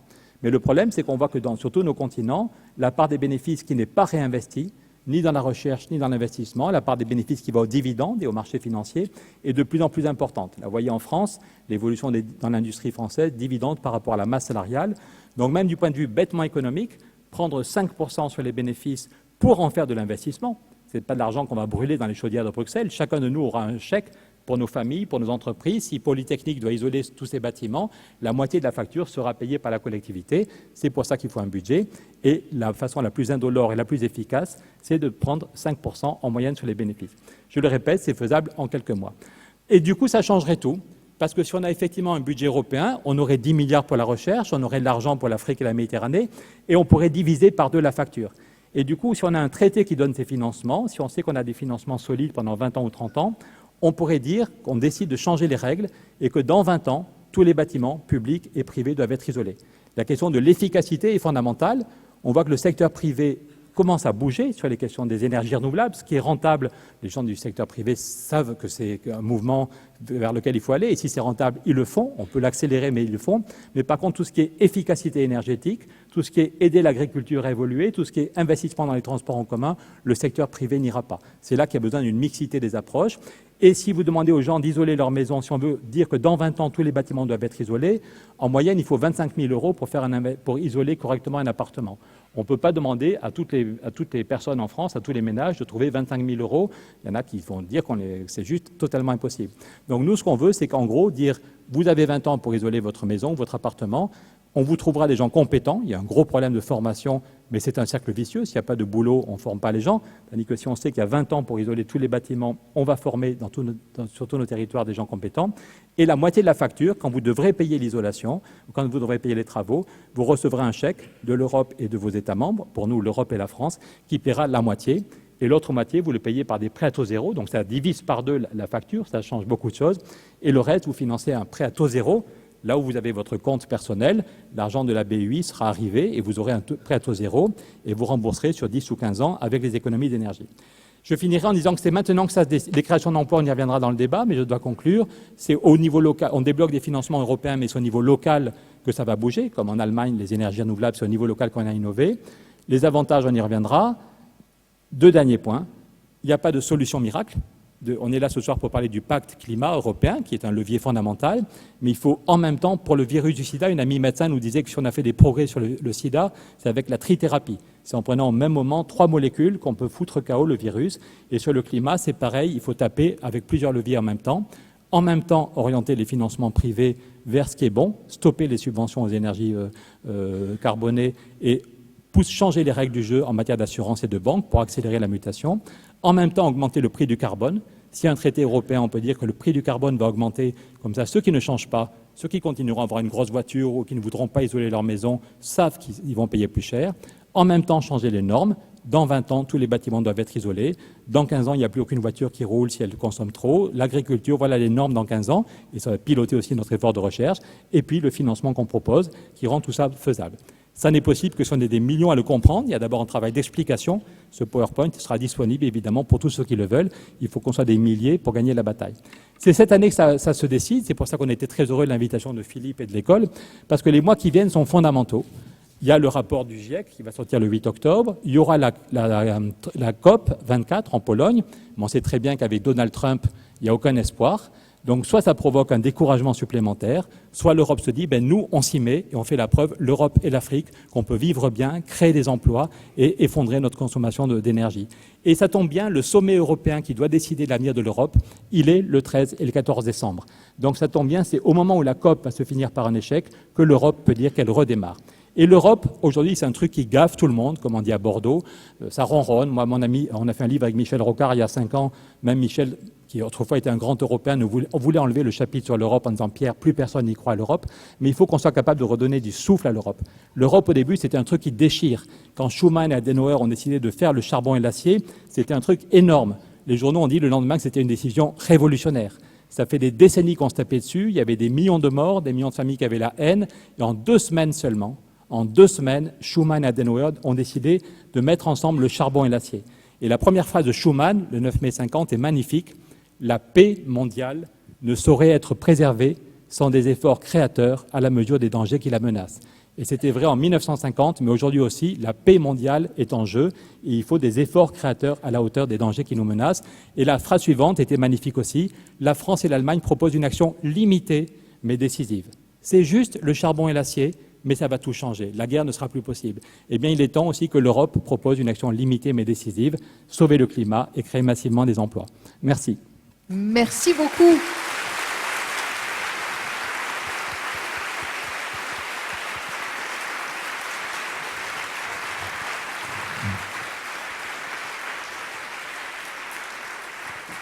Merci pour ces présentations très, très convaincantes. 2 micros circulent dans la salle. J'imagine que vous avez beaucoup de questions à poser à Jean Jouzel et à Pierre Larouturou. Juste une pour commencer, Pierre Larouturou. Ce pacte finance-climat, si l'Europe s'y met, c'est bien, mais le climat ne connaît pas de frontières. C'est vrai, mais une fois qu'on a dit que l'Europe, avec Trump, nous pensons, j'étais l'autre jour en débat avec le ministre polonais qui va présider la COP, et officiellement il expliquait qu'il était plus optimiste que moi, mais la plupart des gens pensent qu'avec Trump, il n'y a aucun accord possible au niveau de la COP. Donc un accord international, c'est peut-être dommage, mais ça n'est pas possible. Donc soit on se résigne, et chacun met des rustines en disant c'est la faute de Trump, ce serait trop facile de dire que c'est à cause de Trump, on aurait bien aimé sauver le climat, mais c'est à cause de Trump, soit nous, l'Europe, on est quand même la première puissance économique mondiale. On aime bien voir tous nos défauts, mais nous sommes la première puissance économique mondiale. Donc si la première puissance économique fait la preuve qu'on peut vivre bien, parce que Trump dit le réchauffement climatique c'est de la foutaise, mais les Américains quand ils voient les feux de forêt en Californie commencent à avoir des doutes, et Trump dit ce n'est pas possible de créer des emplois, de faire la prospérité de tous si on s'intéresse au climat. Eh bien si nous on fait la preuve, non pas dans un débat à l'école polytechnique, non pas dans un bouquin, mais si on fait la preuve pour de vrai, sur un terrain avec 500 millions d'habitants, qu'on peut vivre bien, on continuera à se déplacer, on continuera à faire 3 repas par jour, on continuera à avoir accès à Internet, mais que et ça crée massivement des emplois et on innove, et que progressivement les gens voient qu'on effondre notre production de CO2. Si les gens qui viennent aux Jeux Olympiques dans quelques années en France se disent mais putain ça bouge de partout, ils innovent, c'est génial, eh bien peut-être que ça donnera envie au Japon, à la Chine de faire pareil. Et peut-être que celui ou celle qui va remplacer Trump dans 2 ans ou dans 6 ans se dira on était bien bête de ne pas faire pareil, et je le ferai. Et donc si l'Europe et l'Afrique, parce que ces 2 continents, mais à nos yeux c'est un seul avenir, si l'Europe et l'Afrique lancent le mouvement, y compris pour régler tous les problèmes de recherche, et si on règle les problèmes de recherche qui se posent en Europe ou en Afrique, ça aide le reste du monde, je pense qu'on aura fait notre job, et je pense que les autres suivront. Regardez le Japon, la question du climat en quelques semaines devient la une des journaux japonais. Ils ont eu 3 événements monstrueux, 200 morts dans les inondations, puis 15 jours plus tard une énorme canicule, puis un typhon. Donc la question du Japon, la question du climat, elle monte dans plein d'endroits. Pierre Larouturou, c'est très rafraîchissant de vous entendre parce qu'on se dit que finalement, ce réchauffement n'est pas une fatalité et qu'on peut prendre le sujet à bras-le-corps. Jean Jouzel, franchement, on peut encore être optimiste aujourd'hui ? Oui, c'est vrai que je suis moins optimiste que je ne l'étais à l'issue de la conférence de Paris. Je pense qu'un cercle vertueux s'était mis en place. En fait, tous les pays avaient signé l'accord de Paris, sauf le Venezuela et la Syrie, je crois, qui ont signé depuis. Mais c'est vrai que, disons, l'annonce du retrait des États-Unis, effectivement, a cassé d'une certaine façon ce cercle vertueux qui était en train de se mettre en place, et ça me rend un peu plus pessimiste. On verra de façon très claire dans une dizaine de jours, lors de la sortie du rapport 1.5 à 1 degré, disons, les caractéristiques d'un climat à un réchauffement limité à 1,5 degré, c'est-à-dire 1,5 degré de plus qu'aujourd'hui, eh bien, on verra la difficulté. On parlera d'émissions négatives, c'est-à-dire qu'il faut absolument être capable de piéger du CO2, d'enlever des gaz à effet de serre de l'atmosphère. Et non seulement on laisse aux jeunes d'aujourd'hui un monde, disons que 3 degrés et demi, ça sera quand même difficile de s'adapter. Et on leur demande en plus d'être inventifs, ça c'est bien, mais par exemple de pomper du CO2 de l'atmosphère. Et donc c'est un peu égoïste au niveau de notre génération. C'est maintenant qu'il faut agir. C'est ça qui est difficile à faire comprendre pour effectivement que les jeunes d'aujourd'hui, quand ils auront mon âge, pas celui de Pierre qui est beaucoup plus jeune, quand ils auront mon âge, eh bien, aient un climat qui leur reste agréable. Oui, vous avez parlé d'adaptabilité et vous dites si on ne fait rien, il y aura des régions qui seront invivables. Oui, alors plus généralement, C'est exact, Pierre. Il y a des raisons invivables. On parle de 400 millions de personnes qui seraient dans des régions en Chine qui deviendraient invivables. Pour ce qu'a expliqué Pierre, des raisons, une conjonction d'humidité importante et de température élevée. Mais pour moi, et ce qui m'a le plus marqué, c'est un autre aspect, c'est le risque premier du réchauffement climatique, c'est si on prend tous les impacts, non pas un par un, mais dans leur ensemble, eh bien, c'est l'accroissement des inégalités. C'est très clair. Je suis au Conseil économique, social et environnemental et on a fait un rapport sur, disons, la justice climatique, ou plutôt l'injustice climatique est évidente pour nous entre pays vulnérables et pays développés, mais ce qui l'est moins, parce qu'on s'intéressait à des pays comme la France, c'est que même dans les pays développés, eh bien, ce sont les couches les plus pauvres de la population qui sont les plus vulnérables par rapport au réchauffement climatique. Et ça amène forcément à réfléchir. Je veux dire, ça va au-delà. Quand on prend impact par impact, mais si on prend l'ensemble, c'est vraiment ce risque d'accroissement des inégalités et donc effectivement de conflits, de tensions dont on n'a pas besoin, c'est très clair. Alors vos questions, 2 micros circulent. Je pense qu'il suffit de lever la main. On vous approche le micro. Bonsoir. Bonsoir. Bonsoir. Okay. J'avais une question en fait. Donc le pacte propose des aides financières, mais en France et en Europe, enfin en Europe j'imagine, mais en tout cas en France, il y a aussi une grosse inertie qui est due à tout ce qui est réglementaire et administratif. Est-ce que c'est inclus dans vos actions de gérer cette grosse inertie sur tout ce qui est sécurité, etc. Oui, on ne prétend pas répondre à tout, mais on pense que le traité, en même temps qu'on adopterait le traité, pour adopter le traité, on reprend une idée de Habermas. Vous connaissez peut-être Habermas, Jürgen Habermas, qui est un des plus grands philosophes allemands vivants, et qui, il y a 5 ans, a fait un électrochoc en Allemagne quand il a dit que l'Europe allait mourir s'il n'y avait pas un nouveau projet, et que l'Europe allait mourir si elle avait peur des peuples. Et donc Habermas a dit qu'il faut des nouveaux traités et ils devraient être approuvés par un référendum pan-européen. C'est-à-dire le même jour, dans tous les pays d'Europe, il faudrait qu'en Espagne, en Allemagne, au Portugal, en Italie, en France, on vote le même jour ou la même semaine. Il y en a qui votent le jeudi et d'autres le dimanche. Et nous, on trouve que ça aurait de l'allure. Il n'y aurait pas un peuple européen, mais pour la première fois, dans tous les cafés, dans toutes les universités, dans toutes les écoles, dans toutes les usines, dans toutes les familles, en Espagne comme au Portugal, au Danemark, en Italie, en Grèce ou en Pologne, on parlerait du climat et des solutions et des opportunités. Et donc au début, Angela Merkel et Schäuble ont laissé Habermas causer, c'est un philosophe, c'est pas grave. Et puis le débat a pris. Et en Allemagne, c'était un sujet qui est tabou parce que depuis la fin du nazisme, il n'y a jamais eu de référendum. Et finalement, au bout d'un mois, Merkel et Schäuble ont dit « OK ». Si c'est un référendum le même jour dans tous les pays, ce ne sera pas pour ou contre Merkel, ce ne sera pas du populisme, pour ou contre Macron, pour ou contre... Voilà, ce sera pour la première fois une expression de tous les peuples d'Europe. Et donc nous, on soutient cette idée qu'il ne faut pas avoir peur des peuples, surtout sur un traité qui va créer des emplois, y compris dans le mésojournaux, quand les gens votent pour des partis populistes, ce n'est pas tous des néo-nazis, c'est aussi parce que Merkel a dit qu'il fallait entendre le vote des Italiens et voir comment on pouvait créer des emplois solides de qualité. Voilà un traité qui va en même temps peut-être nous permettre de sauver le climat et créer des emplois, y compris dans les régions difficiles. En France, on a le soutien de tous les maires ruraux qui font campagne avec nous, parce qu'ils voient aujourd'hui le problème de sécheresse et qu'ils voient les créations d'emplois. Voilà. Donc nous, on propose que le traité soit approuvé par référendum et que le même jour, on adopte des nouvelles règles du jeu. Autant le traité serait le même en France, en Allemagne, en Pologne, en Italie, autant les règles du jeu seraient répondre aux questions qui ne sont pas les mêmes exactement. Les problèmes ne sont pas les mêmes au Portugal, en France et au Danemark. Et donc il y aurait un vrai débat sur quelles sont les règles qu'on fait changer. Dans 20 ans, tous les bâtiments doivent être isolés, quel est le niveau des voitures, mais aussi est-ce que c'est normal, est-ce que c'est... La France est le seul pays où c'est aussi compliqué de faire des éoliennes en mer. Donc, s'il n'y a pas des règles du jeu à simplifier, si tout le monde a compris la gravité du problème climatique, s'il y a des financements. Donc, ce serait l'occasion d'un magnifique débat. Et on dit que si le traité est en train d'être rédigé, s'il y a une décision des dirigeants politiques, il faudra 6 mois ou 1 an pour rédiger le traité. Et en même temps, dans chaque pays, le Parlement, avec des experts, avec des associations, pourrait réfléchir aux règles du jeu qui seront adoptées le même jour. Et du coup, ce serait après un magnifique débat dans toutes nos familles. Ça nous obligerait aussi à être cohérents. Les gens diraient, attends, tu votes oui, mais tu manges de la viande tous les jours. Tu votes oui, mais tu as pris 2 fois l'avion cette année. Donc le fait d'avoir ce débat sur le climat fait qu'on aurait aussi un petit débat sur nos pratiques. Ça pousserait des gens à s'investir. Bah, tiens, du coup, dans l'école du quartier, je vais m'intéresser à la coopérative qui va faire du photovoltaïque. Et puis, si les règles du jeu sont élaborées, sont choisies au moment démocratiquement par un référendum. Si on a quelques personnes qui grognent après ça, on leur dira « Écoute, mon petit père, il y a eu un vote démocratique, il y a 60% des gens qui ont voté oui, donc maintenant on met en œuvre. » Voilà. Donc il ne s'agit pas d'imposer, certains se demandent si on peut encore sauver le climat de façon démocratique. Nous, on répond que oui, évidemment, et si on ne sauve pas le climat, on aura du mal à vivre dans des sociétés démocratiques. Donc il faut sauver, et qu'un traité sur le climat est l'occasion d'un sursaut démocratique. Quel est l'écho qu'a le pacte aujourd'hui? Qui vous suit? Qui vous soutient? Comment est-ce que vous vous faites connaître?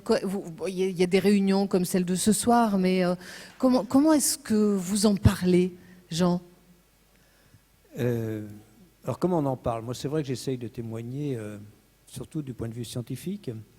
Moi, ce que j'ai bien aimé dans la démarche, c'est effectivement, je suis convaincu que pour réussir la transition au niveau de l'Europe, au niveau mondial, il faudrait aussi la réussir. Les chiffres qui sont mis sur la table par la Cour européenne des comptes sont tout à fait vraiment solides. 1 000 milliards chaque année, on parle de 6 000 milliards chaque année au niveau planétaire, si on veut faire la transition, réussir. Et c'est mon point de départ. Et effectivement, donc c'est pour ça qu'on s'est mis ensemble. Moi, je pense qu'effectivement, j'apporte plus un témoignage de climatologue. Et il y a des scientifiques qui nous suivent, mais surtout des hommes politiques. On est allé voir beaucoup de monde, Jean-Pierre Raffarin. Voilà, là, il y a une liste de personnalités qui ont déjà signé. Et bien sûr, on vous invite tous à signer. C'est vrai que à la fois du côté des scientifiques, mais aussi du côté de la société en général, et je crois que ça avance quand même pas mal. Peut-être pas suffisamment, dirait Pierre, mais voilà. Donc, qu'est-ce qu'on fait, Pierre? On fait du plaidoyer, donc on est allé avec Jean à l'Élysée, des amis, on en parlait, Angela Merkel, donc il y a des gens très différents, vous n'en avez que quelques-uns, on est heureux parce qu'on réunit des gens très très différents sur cette campagne. On a en même temps Laurence Parisot du MEDEF, ou le patron d'Eiffage. Vous voyez, Eiffage, c'est quand même le plus beau viaduc du monde. Et il a signé, il a envie de s'engager avec nous, on le voit dans quelques jours. Et puis donc, en même temps, le patron de tous les syndicats européens, Rudy Deleuve. On a fait une journée à l'UNESCO. On avait en même temps, à la même estrade, Laurence Parisot et le patron de tous les syndicats européens. C'est la première fois. Le pape François nous avait envoyé un évêque qui travaille avec lui sur ces questions. Et en même temps, on avait le chef du Grand Orient de France. C'est pas tous les jours que les francs-maçons et le Vatican travaillent sur le même sujet. Hier, j'étais à Grenoble avec Éric Piolle, le maire de Grenoble. C'est à l'archipelaine, on crevait de chaud, super ambiance, avec des gens très différents politiquement, le patron de Schneider, voilà. Et en même temps, et dans 3 semaines, on est invité par Christian Estrosi à Nice, qui nous dit qu'il signe, lui, et que les 49 communes de la métropole vont signer.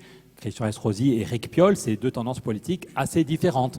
Alain Juppé, c'est à l'ordre du jour du conseil, je crois que je n'ai même pas le temps de te le dire, je ne sais plus, c'est dans un mois, le conseil municipal de Bordeaux l'a mis à l'ordre du jour. Toutes les semaines, il y a des élus. Encore aujourd'hui, on a gagné 2 députés, un En Marche et une proche d'Estrosi. Donc notre but est de rassembler des gens très différents, des jeunes et des vieux. On a créé une association, donc vous êtes les bienvenus. Ça marche dans quel sens? Non, c'est dans l'autre sens, voilà. Il y a un groupe, évidemment, dans le 91, il y a un groupe à Paris, un groupe des étudiants, à partir d'étudiants de Normal Sup et de Sciences Po, mais je pense qu'ils accepteront des étudiants d'autres endroits. C'est des gens assez ouverts et assez sympas. Mais donc le but est qu'on fasse campagne, chacun avec ses talents. Nous, on fait sérieux. Moi, j'ai plus beaucoup de cheveux, je parle plus lentement quand je vais à l'Élysée ou quand on va dans les endroits de pouvoir. On est sérieux, on leur montre des documents qui montrent que c'est crédible. Il faut une stratégie en tenaille. En même temps, convaincre Merkel, Macron, Sanchez, Rutte que c'est possible, c'est bon pour eux et que c'est faisable et que ça va créer des emplois et que ça va éviter que l'Europe se disloque.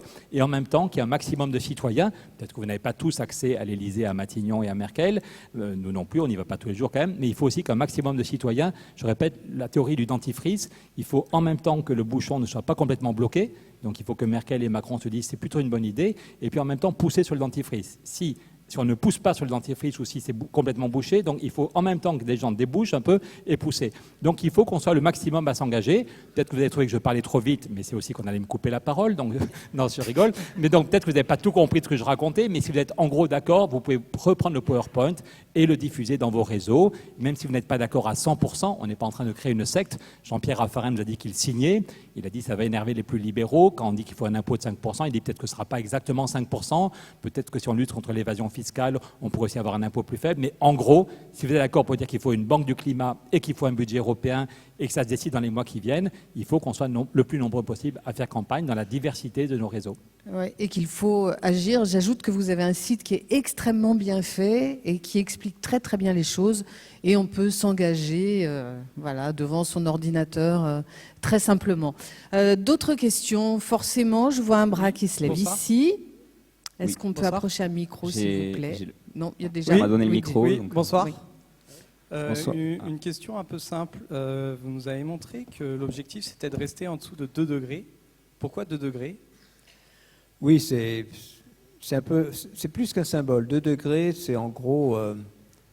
c'est l'idée que si on réussit à s'adapter, à maintenir en deçà de 2 degrés, on peut s'adapter pour l'essentiel au réchauffement climatique. On a une capacité d'adaptation.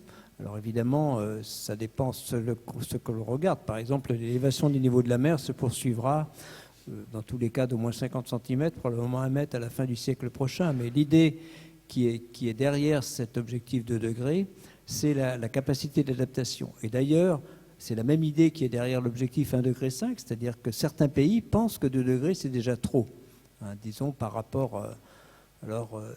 ces pays, effectivement, sont plus fragiles, plus vulnérables. Ce sont des pays, souvent des petites îles ou bien des pays côtiers de l'océan Indien et de l'océan Pacifique qui ont quand même la triple peine, en ce sens qu'il y a des risques d'accroissement des événements intenses, des cyclones en particulier, l'élévation du niveau de la mer, évidemment, et puis aussi l'acidification de l'océan. Ces pays côtiers, ces petites îles, visent beaucoup, par exemple, de récifs coralliens, de tourisme ou même de ressources halieutiques. Et donc, une des conclusions du rapport 1.5, c'est qu'effectivement, c'est quand même beaucoup mieux de maintenir, disons, c'est justifié pour certains pays, si elles veulent vraiment être capables de s'adapter, c'est bien ça l'idée qui est derrière, c'est justifié de rester en deçà de 1,5 degré pour ces pays-là. Peut-être que d'autres pays, on peut prendre 1 degré supplémentaire en France sans trop souffrir, c'est très clair.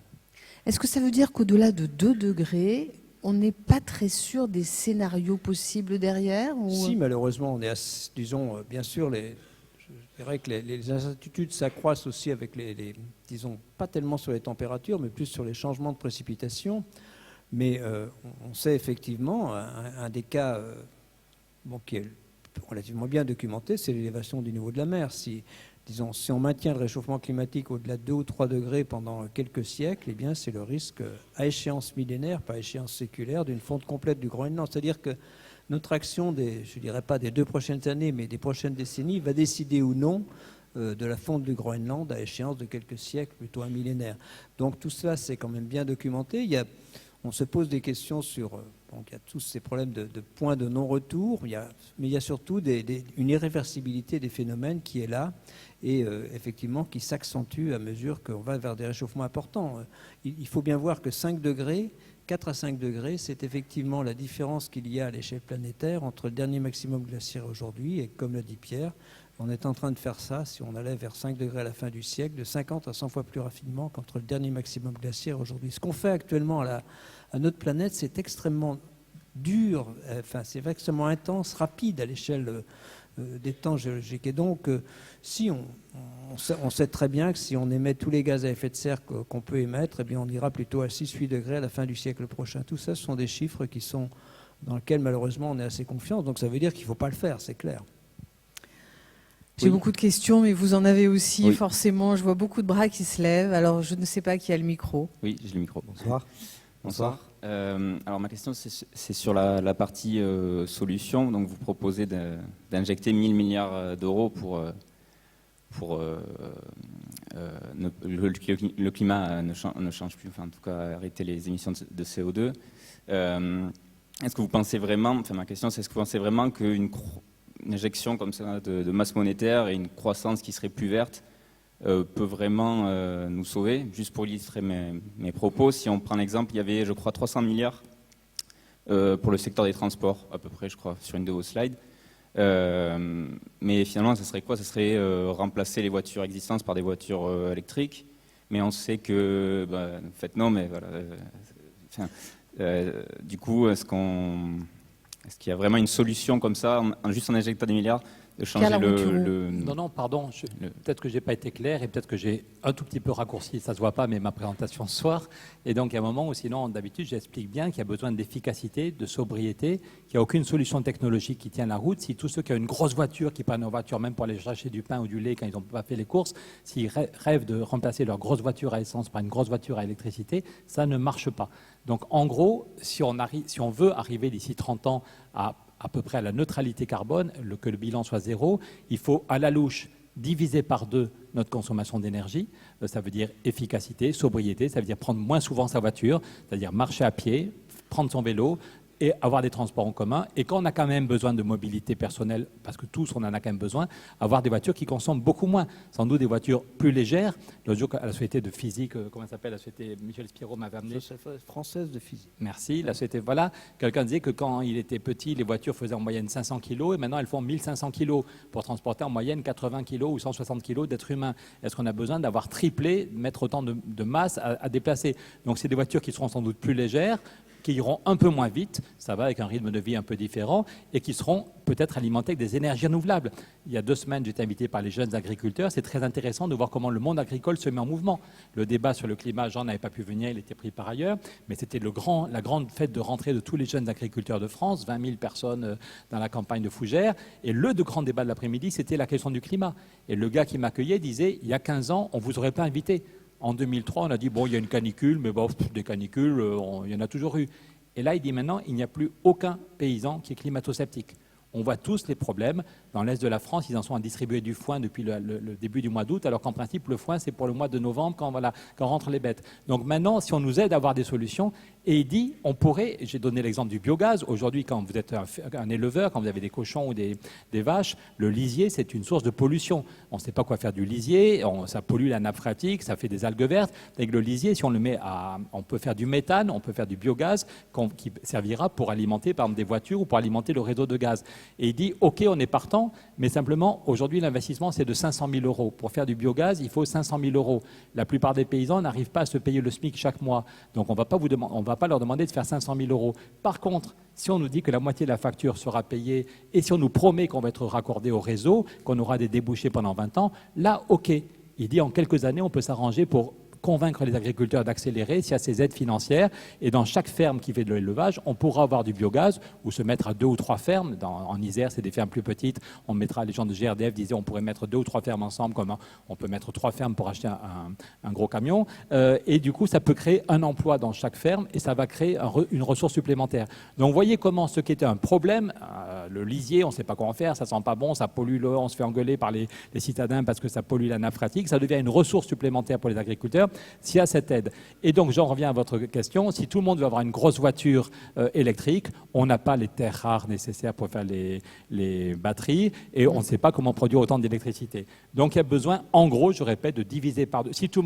Si les bâtiments continuent à être mal isolés et qu'on met tous le chauffage, quand on rentre chez soi l'hiver et qu'on met le chauffage en même temps qu'on allume la télé et qu'on prépare le dîner, il n'y a aucun système qui permet de sauver le climat. Donc, il faut effectivement arriver à isoler massivement les bâtiments et que le chauffage se fasse essentiellement par des énergies renouvelables. Dans mon coin des Pyrénées, au lieu de se chauffer au gaz ou au pétrole, il y a 5 villages qui se sont mis ensemble. On donne l'exemple d'ailleurs dans le livre. On a un copain qui est le maire d'un village qui a fait un témoignage. Ils ont dit donc c'est de l'investissement. Maintenant, il y a plus de 200 familles qui sont chauffées par le réseau de chaleur des villages. L'hôpital, les lycées, la mairie, la maison de retraite, les 2 lycées, le lycée normal et le lycée agricole, tout est chauffé par le réseau de chaleur. Et c'est avec la biomasse, c'est-à-dire avec les résidus des forêts à moins de 30 km de là, et avec les résidus de l'élevage du lycée agricole, ils arrivent à chauffer autant de tout ce monde. Et à titre perso, chacun fait 20% sur sa facture d'économie. Donc chaque personne, chaque famille, comme la mairie, comme le lycée, économise à titre perso. Dès la première année, on gagne 20%, ça fait du pouvoir d'achat disponible. Et l'argent qui est quand même nécessaire pour l'énergie, au lieu que ce soit de l'argent qui va chez M. Poutine ou dans les comptes des pays pétroliers, ça a créé 7 emplois. C'est 7 personnes qui vivent en Bigorre qui ont retrouvé un boulot. Et je vous dis ça parce que M. Poutine et le roi d'Arabie Saoudite ont passé 2 heures ensemble et se sont mis d'accord pour dire qu'on allait tout faire pour augmenter le prix du pétrole et des énergies carbonées. Donc même s'il n'y avait pas la question du climat, arriver à consommer beaucoup moins d'énergie et avoir des énergies renouvelables, ce serait un facteur de compétitivité très important. Pierre Larouturou, c'est génial de vous entendre. Vous êtes passionné, vous donnez plein d'exemples, vous avez pensé à tous les scénarios, mais il va falloir faire des réponses plus courtes parce qu'il y a beaucoup de questions. Alors, je ne sais plus où sont les micros, mais... J'ai le micro, je peux y aller. Oui. Voilà. Pierre Larouturou, bonjour. Je vous ai déjà vu à l'UNESCO. Je m'appelle André Caillol. J'ai fait un bouquin qui va sortir dans 1 mois sur un peu le même thème que vous. Mais je trouve, donc il va sortir chez l'Harmattan. Ça s'appellera La Terre est en surchauffe, un truc comme ça. Mais je trouve que vous minimisez 2 points très importants qui sont que la pollution, ça va partout, ça se transporte, et notamment la Chine est en train de nous envoyer tout ce que Engie leur a fourni comme centrale à charbon, et ça nous retombe dessus.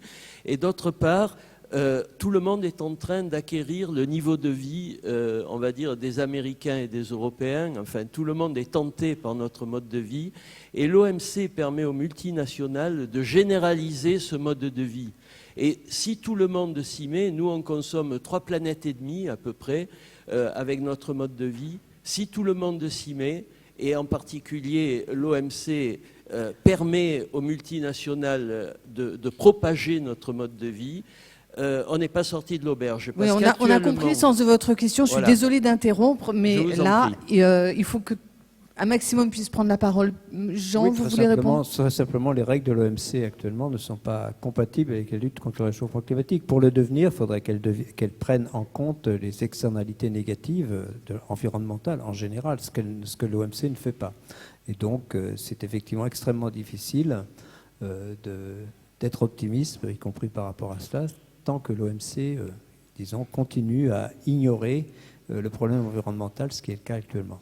Alors, monsieur a fait de la publicité pour son livre, mais votre livre est en vente à la sortie de la salle. Un libraire, je crois, est venu avec quelques exemplaires. Donc, je fais court, je vous promets, mais j'ai passé 2 jours au Mali la semaine dernière. C'était passionnant, mais à Bamako, il n'y a aucun transport en commun.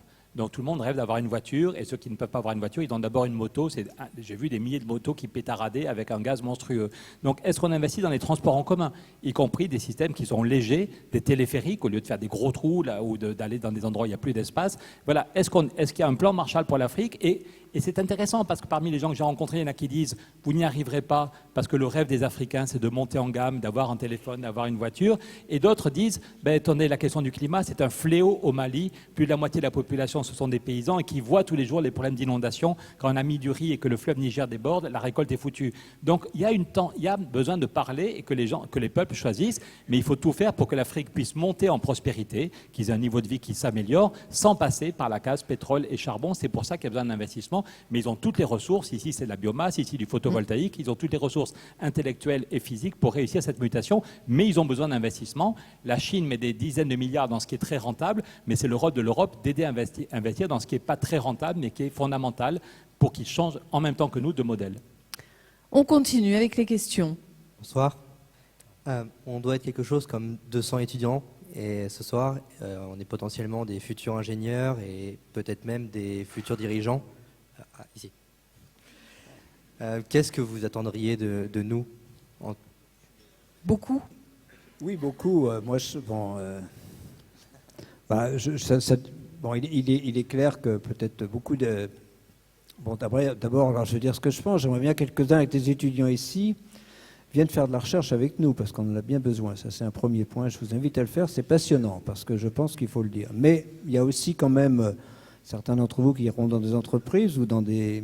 aussi bien au niveau des entreprises, qui sont quand même la clé de la réussite de cette transition, que du système financier dans lequel certains iront, qui sont au cœur de la solution. C'est très clair. Il faut absolument que le système financier mondial, disons, change, que la finance se mette effectivement au service de cette transition, ce que certains font. Donc je crois que quelle que soit votre activité dans les décennies qui viennent, vous pourrez vous investir dans la lutte contre le réchauffement climatique. Je suis vraiment persuadé. S'investir dans son travail, mais en parler autour de soi aussi. Oui, après ça, je finis souvent avec Stéphane Hessel qui dit qu'il faut lutter contre le découragement et que les systèmes qui paraissaient immuables comme le mur de Berlin sont tombés. Et souvent, c'est des jeunes qui ont dit qu'ils n'en pouvaient plus et qui ont aidé leurs parents à retrouver du courage. Et ensemble, jeunes et vieux, et toutes les compétences disponibles se sont mis en mouvement. et en quelques semaines, le mur de Berlin est tombé. Donc, il y a à aller vers la recherche, parce qu'il y aura toujours des problèmes à régler, on aura besoin de plus en plus de chercheurs dans les 5, 10, 20 ans qui viennent, mais dans les mois qui viennent, si vous voulez vous engager avec nous dans l'association, vous êtes les bienvenus. Les idées n'avancent pas toutes seules, et si chacun reste dans son coin, on n'y arrivera pas. Là, il y a des scientifiques qui nous ont contactés il y a 15 jours, qui voudraient qu'on fasse encore un gros événement scientifique et économiste bientôt pour dire il y a des solutions, et qu'après ça, on aille dans la rue, qu'on aille rencontrer les députés, qu'on aille rencontrer les citoyens, qu'on aille rencontrer les chefs d'entreprise pour leur dire de se mobiliser sur ce projet. Ça ne réglera pas tout, mais ça ferait levier. Donc si vous voulez, je ne vais pas être trop long, mais il y a des groupes d'étudiants qui préparent des vidéos pour parler, parce qu'on n'a pas le même discours quand on a 50 ans et qu'on va voir Matignon, et quand des étudiants parlent à d'autres étudiants. Et je pense que si les étudiants se mettent en mouvement, il y a aussi plein d'adultes plus vieux qui ne font plus confiance. Quand ils voient un politique ou un économiste à la télé, ils éteignent. Par contre, si c'est leurs enfants qui leur en parlent ou qui leur envoient une vidéo, ils vont le regarder. Donc je pense vraiment que les mois qui viennent sont fondamentaux et qu'on a besoin de votre énergie et de votre intelligence. Et donc climat-2020.eu, je vois une forêt de bras. Alors, je ne sais pas où est le micro. Bonjour, David Bonsoir. Marchand-Maillet. Alors j'ai déjà signé et je compte bien faire signer 50 personnes. Ceci étant dit, le plan climat, c'est pour l'investissement qui va dans le sens du climat. À côté de ça, il y a aussi beaucoup de capital qui est investi dans ce qui va contre le climat. Par exemple, les plateformes pétrolières, les centrales à charbon, j'en passe et des meilleurs. Qu'est-ce qu'on fait pour déprécier, suramortir tous ces actifs et finalement convaincre et pas qu'il y ait les propriétaires de tous ces actifs qui prennent un couteau entre les dents pour aller contre ces politiques? On parle à l'intelligence des gens. Avant de changer les règles du jeu, il va falloir changer les règles du jeu, mais d'abord, on en fait des alliés, on leur montre qu'on va vers un système qui peut s'effondrer, puis techniquement, on augmente le prix du carbone. On dit qu'il y a un traité européen qui fait qu'on va augmenter le prix du carbone, donc c'est sûr, on le met dans un traité, donc même s'il y a quelques bonnets rouges qui grognent, même s'il y a quelques actionnaires qui ne sont pas contents, le prix du carbone va augmenter. On change les règles du jeu. Après la crise de 2008, on a un tout petit peu modifié les règles du jeu. Vous savez, c'est l'organisme qui est basé à Bâle qui définit les règles de prudence pour les banques. Et je pense qu'il faut que, pour éviter une nouvelle crise financière, grâce à Michel Barnier et d'autres, il y a quand même quelques règles qui sont un peu améliorées. Très peu, mais voilà.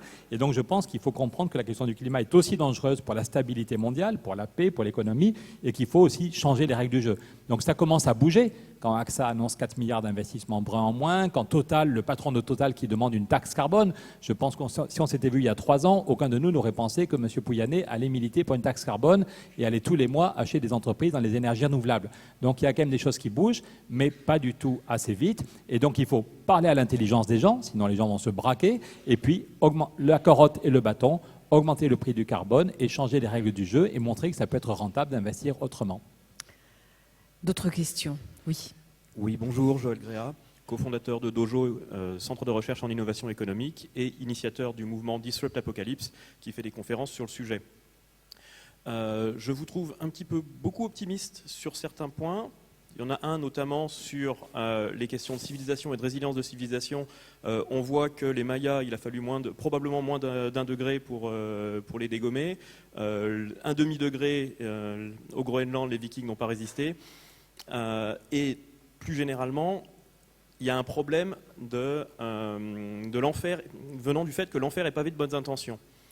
Quand en France on rajoute des éoliennes, en fait on augmente les émissions de CO2 de la France parce qu'on fait baisser le facteur de charge des centrales nucléaires. Ce n'est absolument pas intéressant. Et si on met juste des moyens et pas de l'intelligence, on va faire des conneries. Est-ce que vous avez dans votre pacte des propositions pour mettre un peu plus d'intelligence et de connaissances pour piloter les investissements et le financement? Jean Jouzel, vous pouvez répondre. Alors, critiquer les éoliennes parce qu'elles déchargent les centrales nucléaires, je pense que tous les spécialistes de l'énergie sont d'accord pour dire qu'il faut une complémentarité. Il y a besoin d'avoir un vrai débat. J'ai dit en France. Pardon? J'ai dit en France. Oui, en Algérie, c'est génial de mettre des éoliennes. Les problèmes ne sont pas les mêmes dans tous les pays, l'historique n'est pas le même. Il y a des choses, mon père était directeur d'EDF, il a construit plusieurs centrales nucléaires. Il y avait un avantage du nucléaire, un avantage économique qui était très fort il y a 40 ans. Il y a 40 ans, papa nous expliquait que les énergies renouvelables n'étaient pas rentables, n'étaient pas efficaces et que le nucléaire était beaucoup moins cher. Là, les courbes sont en train de s'inverser. Donc, est-ce qu'on est capable d'avoir un débat serein là-dessus? Est-ce qu'on est capable, juste entre adultes, de voir sereinement ce qui marche, ce qui ne marche pas? Ce n'est pas 100% d'une solution et 100% d'une autre? Est-ce qu'on est capable de dire que suivant les territoires, les solutions ne sont pas les mêmes, que de toute façon, il faut faire d'abord de l'efficacité énergétique? En France, on s'engueule sur le nucléaire, on est le seul pays du monde où on se passionne autant pour cette question. Est-ce qu'on comprend que pour sauver le climat et créer des emplois, il faut d'abord de l'efficacité, de la sobriété et quand même développer effectivement les énergies carbonées? Donc, nous, on pense qu'on ne prétend pas, Jean et moi, avoir toutes les solutions, mais on pense qu'il faut provoquer un sursaut, montrer que la contrainte financière n'en est pas une. Ce qu'on apporte, c'est de dire, en fait, il y a plein d'argent qui est disponible, et on arrive avec des gens très... Celui qui a fait la postface, c'était Nicolas Hulot qui a fait la préface du livre, mais la postface du livre, c'est Philippe Maystadt, qui est l'équivalent de Raymond Barre, un des messieurs les plus respectés en Belgique. Et comme Philippe Maystadt dit qu'il s'engage avec nous, ça fait du bruit. C'est plus 3 écolos qui se fait tourner. Et après ça, voilà, c'est un des mecs les plus sérieux, le gars qui a mis de l'ordre dans les finances de la Belgique, 12 ans ministre des Finances, 12 ans patron de la Banque européenne d'investissement, qui dit que ce qu'on propose est faisable en 6 mois. Donc ça veut dire que du coup, le cerveau peut se débloquer, parce que si des gens aussi sérieux disent qu'effectivement, on peut trouver 400 milliards chaque année, le chiffre de 1000 milliards, c'est la Cour des comptes européenne qui le dit. Nous, on dit qu'il y aurait 2% du PIB plus les 100 milliards de budget. Si des gens aussi sérieux disent que l'argent est disponible, ça ouvre l'imagination et peut-être qu'on peut avoir un débat serein sur, dans chaque pays, à quoi ces sommes seraient investies et quel est le bon timing pour changer. Mais on ne prétend pas tous les deux avoir réglé tous les problèmes. On veut juste accélérer en débloquant, en montrant que la question financière qui bloque tout le monde. Nicolas Hulot, il démissionne parce qu'il n'a pas de budget. Il voulait 5 ou 10 milliards pour le plan hydrogène, il a 0,1 milliard. C'est-à-dire qu'il est ridicule. Tous ceux qui ont bossé pendant 1 an sur le plan hydrogène, c'était génial, mais le chiffre est dramatique. Sur l'isolation des bâtiments, il espérait 7 milliards par an, il a 0,2 milliards. Donc la question financière ne règle pas tout, il faut mettre de l'intelligence. Personne ne propose de mettre plus de bêtises, mais si on n'a pas de financement... Si. On ne l'a pas dit comme ça, vous ne pouvez pas nous dire que ce n'était pas sur nos PowerPoint. On ne l'a pas mis comme un objectif. Mais donc si tout le monde se dit de toute façon on n'a pas les financements, ça bloque beaucoup la réflexion. Pierre, je crois qu'il faut faire quelque chose. Il y a un groupe là qui veut vraiment poser une question. Ils sont tous ensemble. Il faudrait leur rapprocher un micro et il y a un autre micro sûrement quelque part. Oui. Alors bonjour, merci pour cette présentation. Au risque de faire une mauvaise blague, donc ça fait par ici un peu froid dans le dos. Et ce que j'aimerais savoir, c'est comment continuer en fait à donner conscience à nous citoyens que on peut être aussi responsable, on peut contribuer à la lutte et de mener nos petites actions et finalement d'être conscient que l'enjeu est permanent et pas juste à la sortie de cette conférence de se dire wow, c'est chaud. On a déjà un peu répondu à cette question, mais Jean Jouzel, comment porter la bonne parole? Moi, je pense que chacun d'entre nous a quelque chose à faire, aussi bien dans sa vie professionnelle que dans sa vie, dans sa sphère privée. Quand je redis souvent, même les petits gestes ne sont pas si négligeables. Je veux dire que la façon dont on se déplace, celle dont on se comporte chez soi, le domestique et l'alimentation, c'est plus de 60% des émissions. Ce sont des gestes sur lesquels chacun d'entre nous avons des choix, disons presque chaque jour. Donc il ne faut pas négliger non plus cet aspect d'engagement personnel, d'engagement à travers son travail. Et je pense que c'est ce qu'il faut faire chacun. Bon, moi, j'engage tout le monde à faire ça. Et vous, personnellement, qu'est-ce que vous faites, par exemple? Moi, qu'est-ce que je fais? Je suis pas... Non, on n'a plus de voiture, par exemple. Donc voilà. Donc, je prends le bus, là, ça marche bien. Pour aller à Saclay, c'est assez long quand même de Paris. Mais voilà ce que je fais. Donc voilà, le RER B, c'est déjà bien. Voilà, donc je fais aussi attention. Disons, chez nous, on a fait pas mal de choses pour le renouvelable. On a envie de faire des choses. Non, mais très court, Pierre. Je voyage trop. Si on a conscience que l'essentiel, c'est la bataille des idées, eh bien, on est à une époque, de même que tout le monde dit que l'imprimerie, Gutenberg, ça a permis une révolution intellectuelle, les Lumières, une révolution culturelle, une révolution religieuse. On est à une époque, il faut gagner la bataille des idées et il faut accélérer l'évolution des gens. Donc chacun de nous peut participer à ça. L'autre jour, j'ai fait une vidéo, on me dit qu'elle vient de passer les 180 000 vues. Peut-être que vous allez faire une vidéo qui va encore déchirer beaucoup plus. Vous savez, la vidéo, le jour de mes enfants me montrait une vidéo, il y a sur le Nutella. Un gars, je pense, ça lui a coûté 2 €. Il a pris un pot de Nutella, avec son iPhone, il a filmé le pot de Nutella qu'il a mis au soleil et on voit petit à petit le Nutella qui se ratatine et le volume d'huile. Ça lui a pris un quart d'heure, ça lui a coûté 2 € et cette vidéo a été vue par des millions de gens et des millions de gens se sont dit est-ce que je réfléchis à ce que je mange? Donc peut-être que vous, à partir de tel ou tel truc qu'a dit Jean ou de tel ou tel graphique ou d'une idée que vous avez, vous pouvez faire une vidéo, vous pouvez avec 3 copains ou 3 copines faire une vidéo, faire une action qui fait que des milliers de gens ou des millions de gens vont se mettre à réfléchir. C'est ça qui est excitant, c'est qu'a priori c'est foutu. quand vous nous dites qu'on est trop optimiste, on n'est pas optimiste. A priori, on n'est pas stupide. C'est foutu. Le scénario le plus probable, c'est une bonne grosse crise financière, chômage de masse, montée des populismes. Si vous regardez le bouquin qu'on a fait avec Rocard, on explique comment la Chine, c'est la plus grosse bombe financièrement, socialement et militairement. La crise de 29 a fini par la barbarie. La crise de 29, c'était déjà la deuxième crise financière. Il y avait une première crise en 1920-21 et on s'en était foutu. C'est pour ça que la crise de 29 est tellement grave. Donc on n'est pas stupide. A priori, vu l'inertie de nos dirigeants, voilà, ça va mal finir. On peut avoir le mélange, le scénario du pire est très facile à imaginer.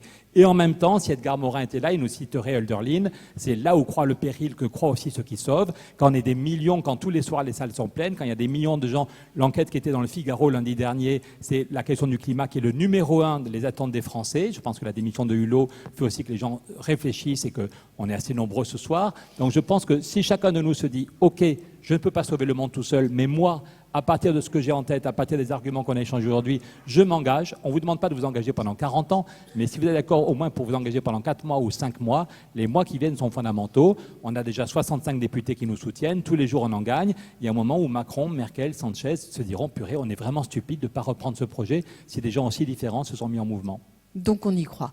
On continue. Oui. Oui. Oui, bonsoir. Vous nous avez dit que la BCE, depuis 2015, a créé 2500 milliards d'euros, si j'ai bien suivi. En 2 ans et demi. En 2 ans et demi, dont seulement 11% ont été dirigés vers l'économie réelle. Comment on fait? Est-ce qu'il y a un mécanisme dans le pacte que vous proposez pour éviter que cet argent-là, que vous proposez qu'on crée, soit confisqué par la spéculation? Ah ben là, si on fait une banque du climat, c'est 100% de son activité qui sera tournée vers ça. C'est-à-dire que dans chaque pays, même qu'il y avait un plan Marshall, dans nos livres d'histoire, on a appris qu'il y avait un plan Marshall qui aidait l'Europe à se relever, il y avait 146 projets qui étaient estampillés plan Marshall. Tout le monde n'avait pas droit à l'argent du plan Marshall, mais il y avait 146 projets qui avaient le feu vert. Toi, tu as droit à l'argent du plan Marshall. Donc, dans chaque pays, on propose, parce que les problèmes ne sont pas les mêmes au Portugal et au Danemark, voilà, ou en Grèce. Donc, dans chaque pays, on propose que le Parlement, avec des experts et des associations, définisse tous les 3 mois. Ça changera, parce que peut-être qu'il y aura une PME qui va avoir une idée, qui aura besoin qu'on lui apporte des fonds propres. Il y aura évidemment les énormes dossiers, la question du logement, la question des transports en commun, la question de l'agriculture. Ça, c'est énorme et il faut... Mais il y a aussi tous les 6 mois, il y aura une nouvelle idée qu'il faudra valider ou non. Et donc 100%, c'est pas, il n'y aura aucune spéculation. C'est-à-dire que, et même si la BCE arrête de faire du quantitative easing, on montre que cette banque du climat, qui sera une filiale de la BEI mais qui a un statut de banque, peut faire de la création monétaire et alimenter. Encore il y a 3 jours, j'étais avec un grand banquier qui m'a renvoyé ce matin une note pour dire qu'il confirmait que même avec seulement 25 milliards de fonds propres supplémentaires, c'est-à-dire 3 fois rien, on peut faire une banque du climat qui fera chaque année 200 milliards de prêts qui seront à 100% sur le climat et la biodiversité. Et s'il y en a qui truandent, parce que l'intelligence humaine fait qu'il y en a évidemment 2 ou 3 qui vont truander, on les calme. La première fois, c'est une petite punition. La deuxième fois, c'est une semaine de prison. On sait faire pour éviter qu'il y ait des détournements. Non, mais je pense qu'il faut... Voilà, il ne faut pas qu'il y en ait qui se goinfrent. Donc, il faut vérifier que les gens sont compétents. Mais voilà. De même, sur le plan Marshall pour l'Afrique, un copain qui est un ancien ministre du Togo dit que dès qu'on dit qu'il y aura 40 milliards pour l'Afrique, tout le monde se dit quelles sont les familles qui vont se goinfrer. Donc, mettons ça sur la table. Quel est le système de gouvernance? Parce que ce n'est pas parce qu'il y en a qui se goinfrent qu'on ne va rien faire pour aider l'Afrique à avancer. Jean Jouzel m'avait prévenu et m'avait dit attention, il est super bavard. Je confirme. Hein. Oui, mais, ouais. Allez, on a le temps encore pour 2 questions peut-être, et puis les discussions pourront se poursuivre à l'extérieur. Oui. Bonsoir. Pour ceux qui se posent des questions pour savoir qu'est-ce qu'ils peuvent faire pour essayer de participer à ces grands enjeux, moi je fais consciencieusement pipi dans la douche tous les jours. Voilà. Je commence par faire juste une courte publicité. Le 13 octobre, il y aura une nouvelle marche pour le climat à Paris. Vous pouvez rejoindre l'événement sur Facebook, c'est Il est encore temps. Donc ça partira de l'Opéra et ça ira jusqu'à la République. Et donc ma question arrive. Vous avez parlé de crise financière qui pourrait arriver. Comment votre pacte finance-climat intègre l'équation, la variable inconnue de la prochaine crise financière? Merci.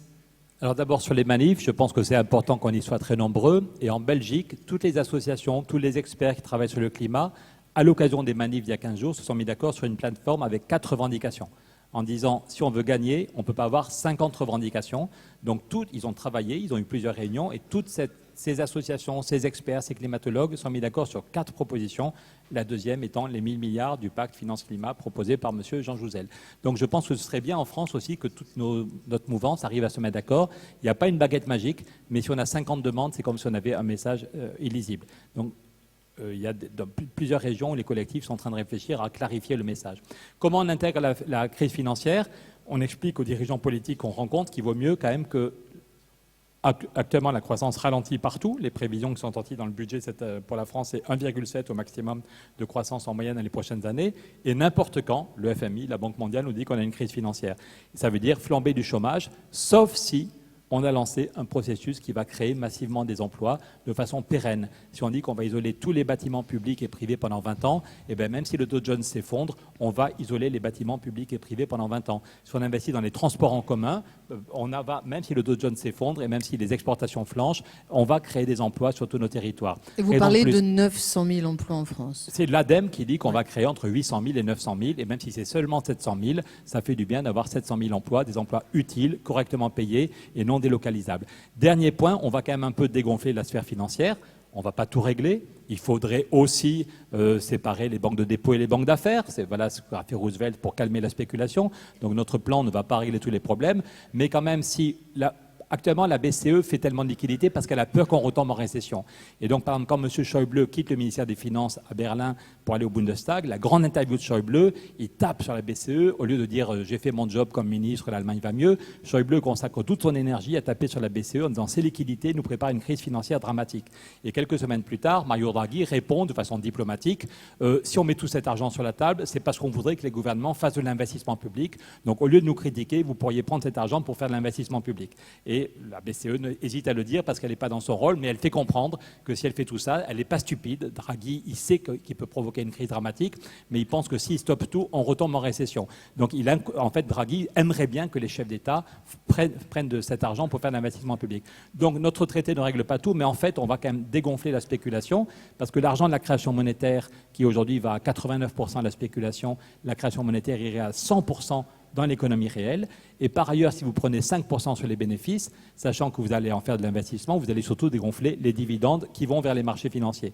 Donc ça ne règle pas tout, mais par ces deux biais, on dégonfle un peu la spéculation et surtout on rend la société plus résiliente si on crée massivement des emplois. Et puis d'un point de vue politique, si les peuples recommencent à avoir confiance dans l'Europe et dans leurs élites, peut-être que la prochaine crise sera plus facile que si tout le monde pense que nos politiques sont complètement nuls, incapables d'agir et que l'Europe est aux mains des banquiers. Donc les conséquences sociales et politiques d'une crise, on n'évitera pas une crise. On n'évitera pas une crise parce qu'il y a la spéculation et la dette. Je vous ai fait la version courte, mais on a en même temps une spéculation jamais vue et une dette jamais vue. Je vous encourage à lire le petit bouquin qu'on sort dans 3 semaines qui clarifie ça encore. On n'évitera pas la crise. Aux éditions indigènes. Mais elle aura des conséquences, la même collection que Stéphane Hessel, avec la fille de Stéphane. On est Jean Jouzel, Anne Hessel et Pierre pour faire le prochain bouquin où on détaille ça. Mais la crise aura des conséquences sociales, économiques et politiques beaucoup moins graves si on a lancé ce plan. Pierre, il faut laisser du temps pour une dernière question, parce que normalement, on devait terminer à 10h. Oui ? Oui, bonsoir. Merci beaucoup pour votre intervention et vos présentations. J'ai une question sur la Chine que vous avez mentionnée tout à l'heure, qui a fait 6% de croissance avec seulement 1,5% de croissance de leurs émissions. Je sais qu'ils ont beaucoup employé le levier des normes environnementales très, très sévères. Quels sont les autres leviers qu'ils ont employés ? Est-ce qu'ils ont employé ce genre de levier que vous proposez et combien ça leur a coûté? Merci. Oui, non, pour la Chine, effectivement, sur les chiffres, plutôt 2016, disons, la stabilisation de la Chine était attribuée pour moitié au développement des énergies renouvelables et aussi à l'efficacité énergétique, aussi au fait que, effectivement, il y a de nouvelles centrales au charbon, mais on en ferme aussi et celles qu'on ferme sont moins efficaces que les nouvelles. Donc c'est un peu ça, mais disons, il y avait un espoir que la Chine continue sur ce chemin, mais ils ont de nouveau augmenté aussi bien, disons, en 2017, donc aussi bien les consommations de charbon, de gaz et de pétrole ont augmenté à nouveau. Donc avec effectivement probablement une activité économique de 6% pour une augmentation de 2% des émissions de CO2. Mais il faudrait faire mieux, puisqu'il faudrait augmenter l'activité. On peut augmenter l'activité en diminuant ou en stabilisant évidemment les émissions de gaz carbonique. Donc ça, c'est ce qui serait souhaitable quand même, et c'est quand même possible.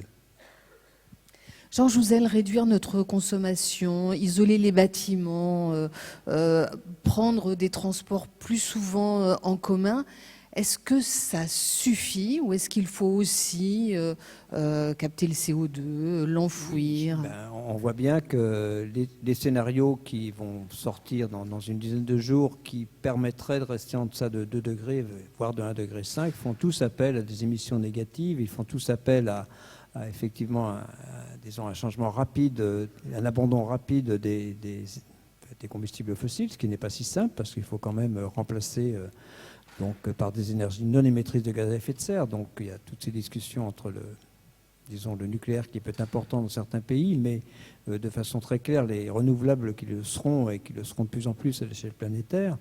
Donc oui, c'est pas suffisant, mais la seule façon, c'est vraiment d'avancer vers une société sobre en carbone. Mais aussi, il y a une autre partie qui est quand même assez difficile, c'est la partie liée à l'agriculture. Parce que, disons, quand on parle de 20 années au rythme actuel, c'est en espérant que les émissions de méthane et de protoxyde d'azote n'augmentent pas. Or, il est assez difficile, disons, d'espérer que les émissions liées à l'agriculture n'augmentent pas si la population, évidemment, passe de 7 à 10 milliards d'habitants en 2050. Ça, c'est aussi un autre défi dont on parle peu, mais qui est assez important quand même. Il faut effectivement faire attention aussi aux émissions liées à l'agriculture.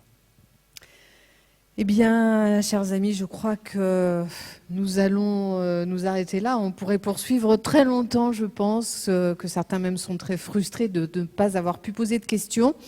Pour éviter le chaos climatique et financier, je crois qu'un libraire est à l'extérieur de la salle et vous propose ce livre. Des petits rafraîchissements vous sont aussi proposés. Les discussions peuvent se poursuivre. Qu'est-ce qu'il faut dire encore? Qu'il y a un livre d'or qu'on va vous demander de signer, je crois. En tout cas, merci à tous et bonne fin de soirée. Merci.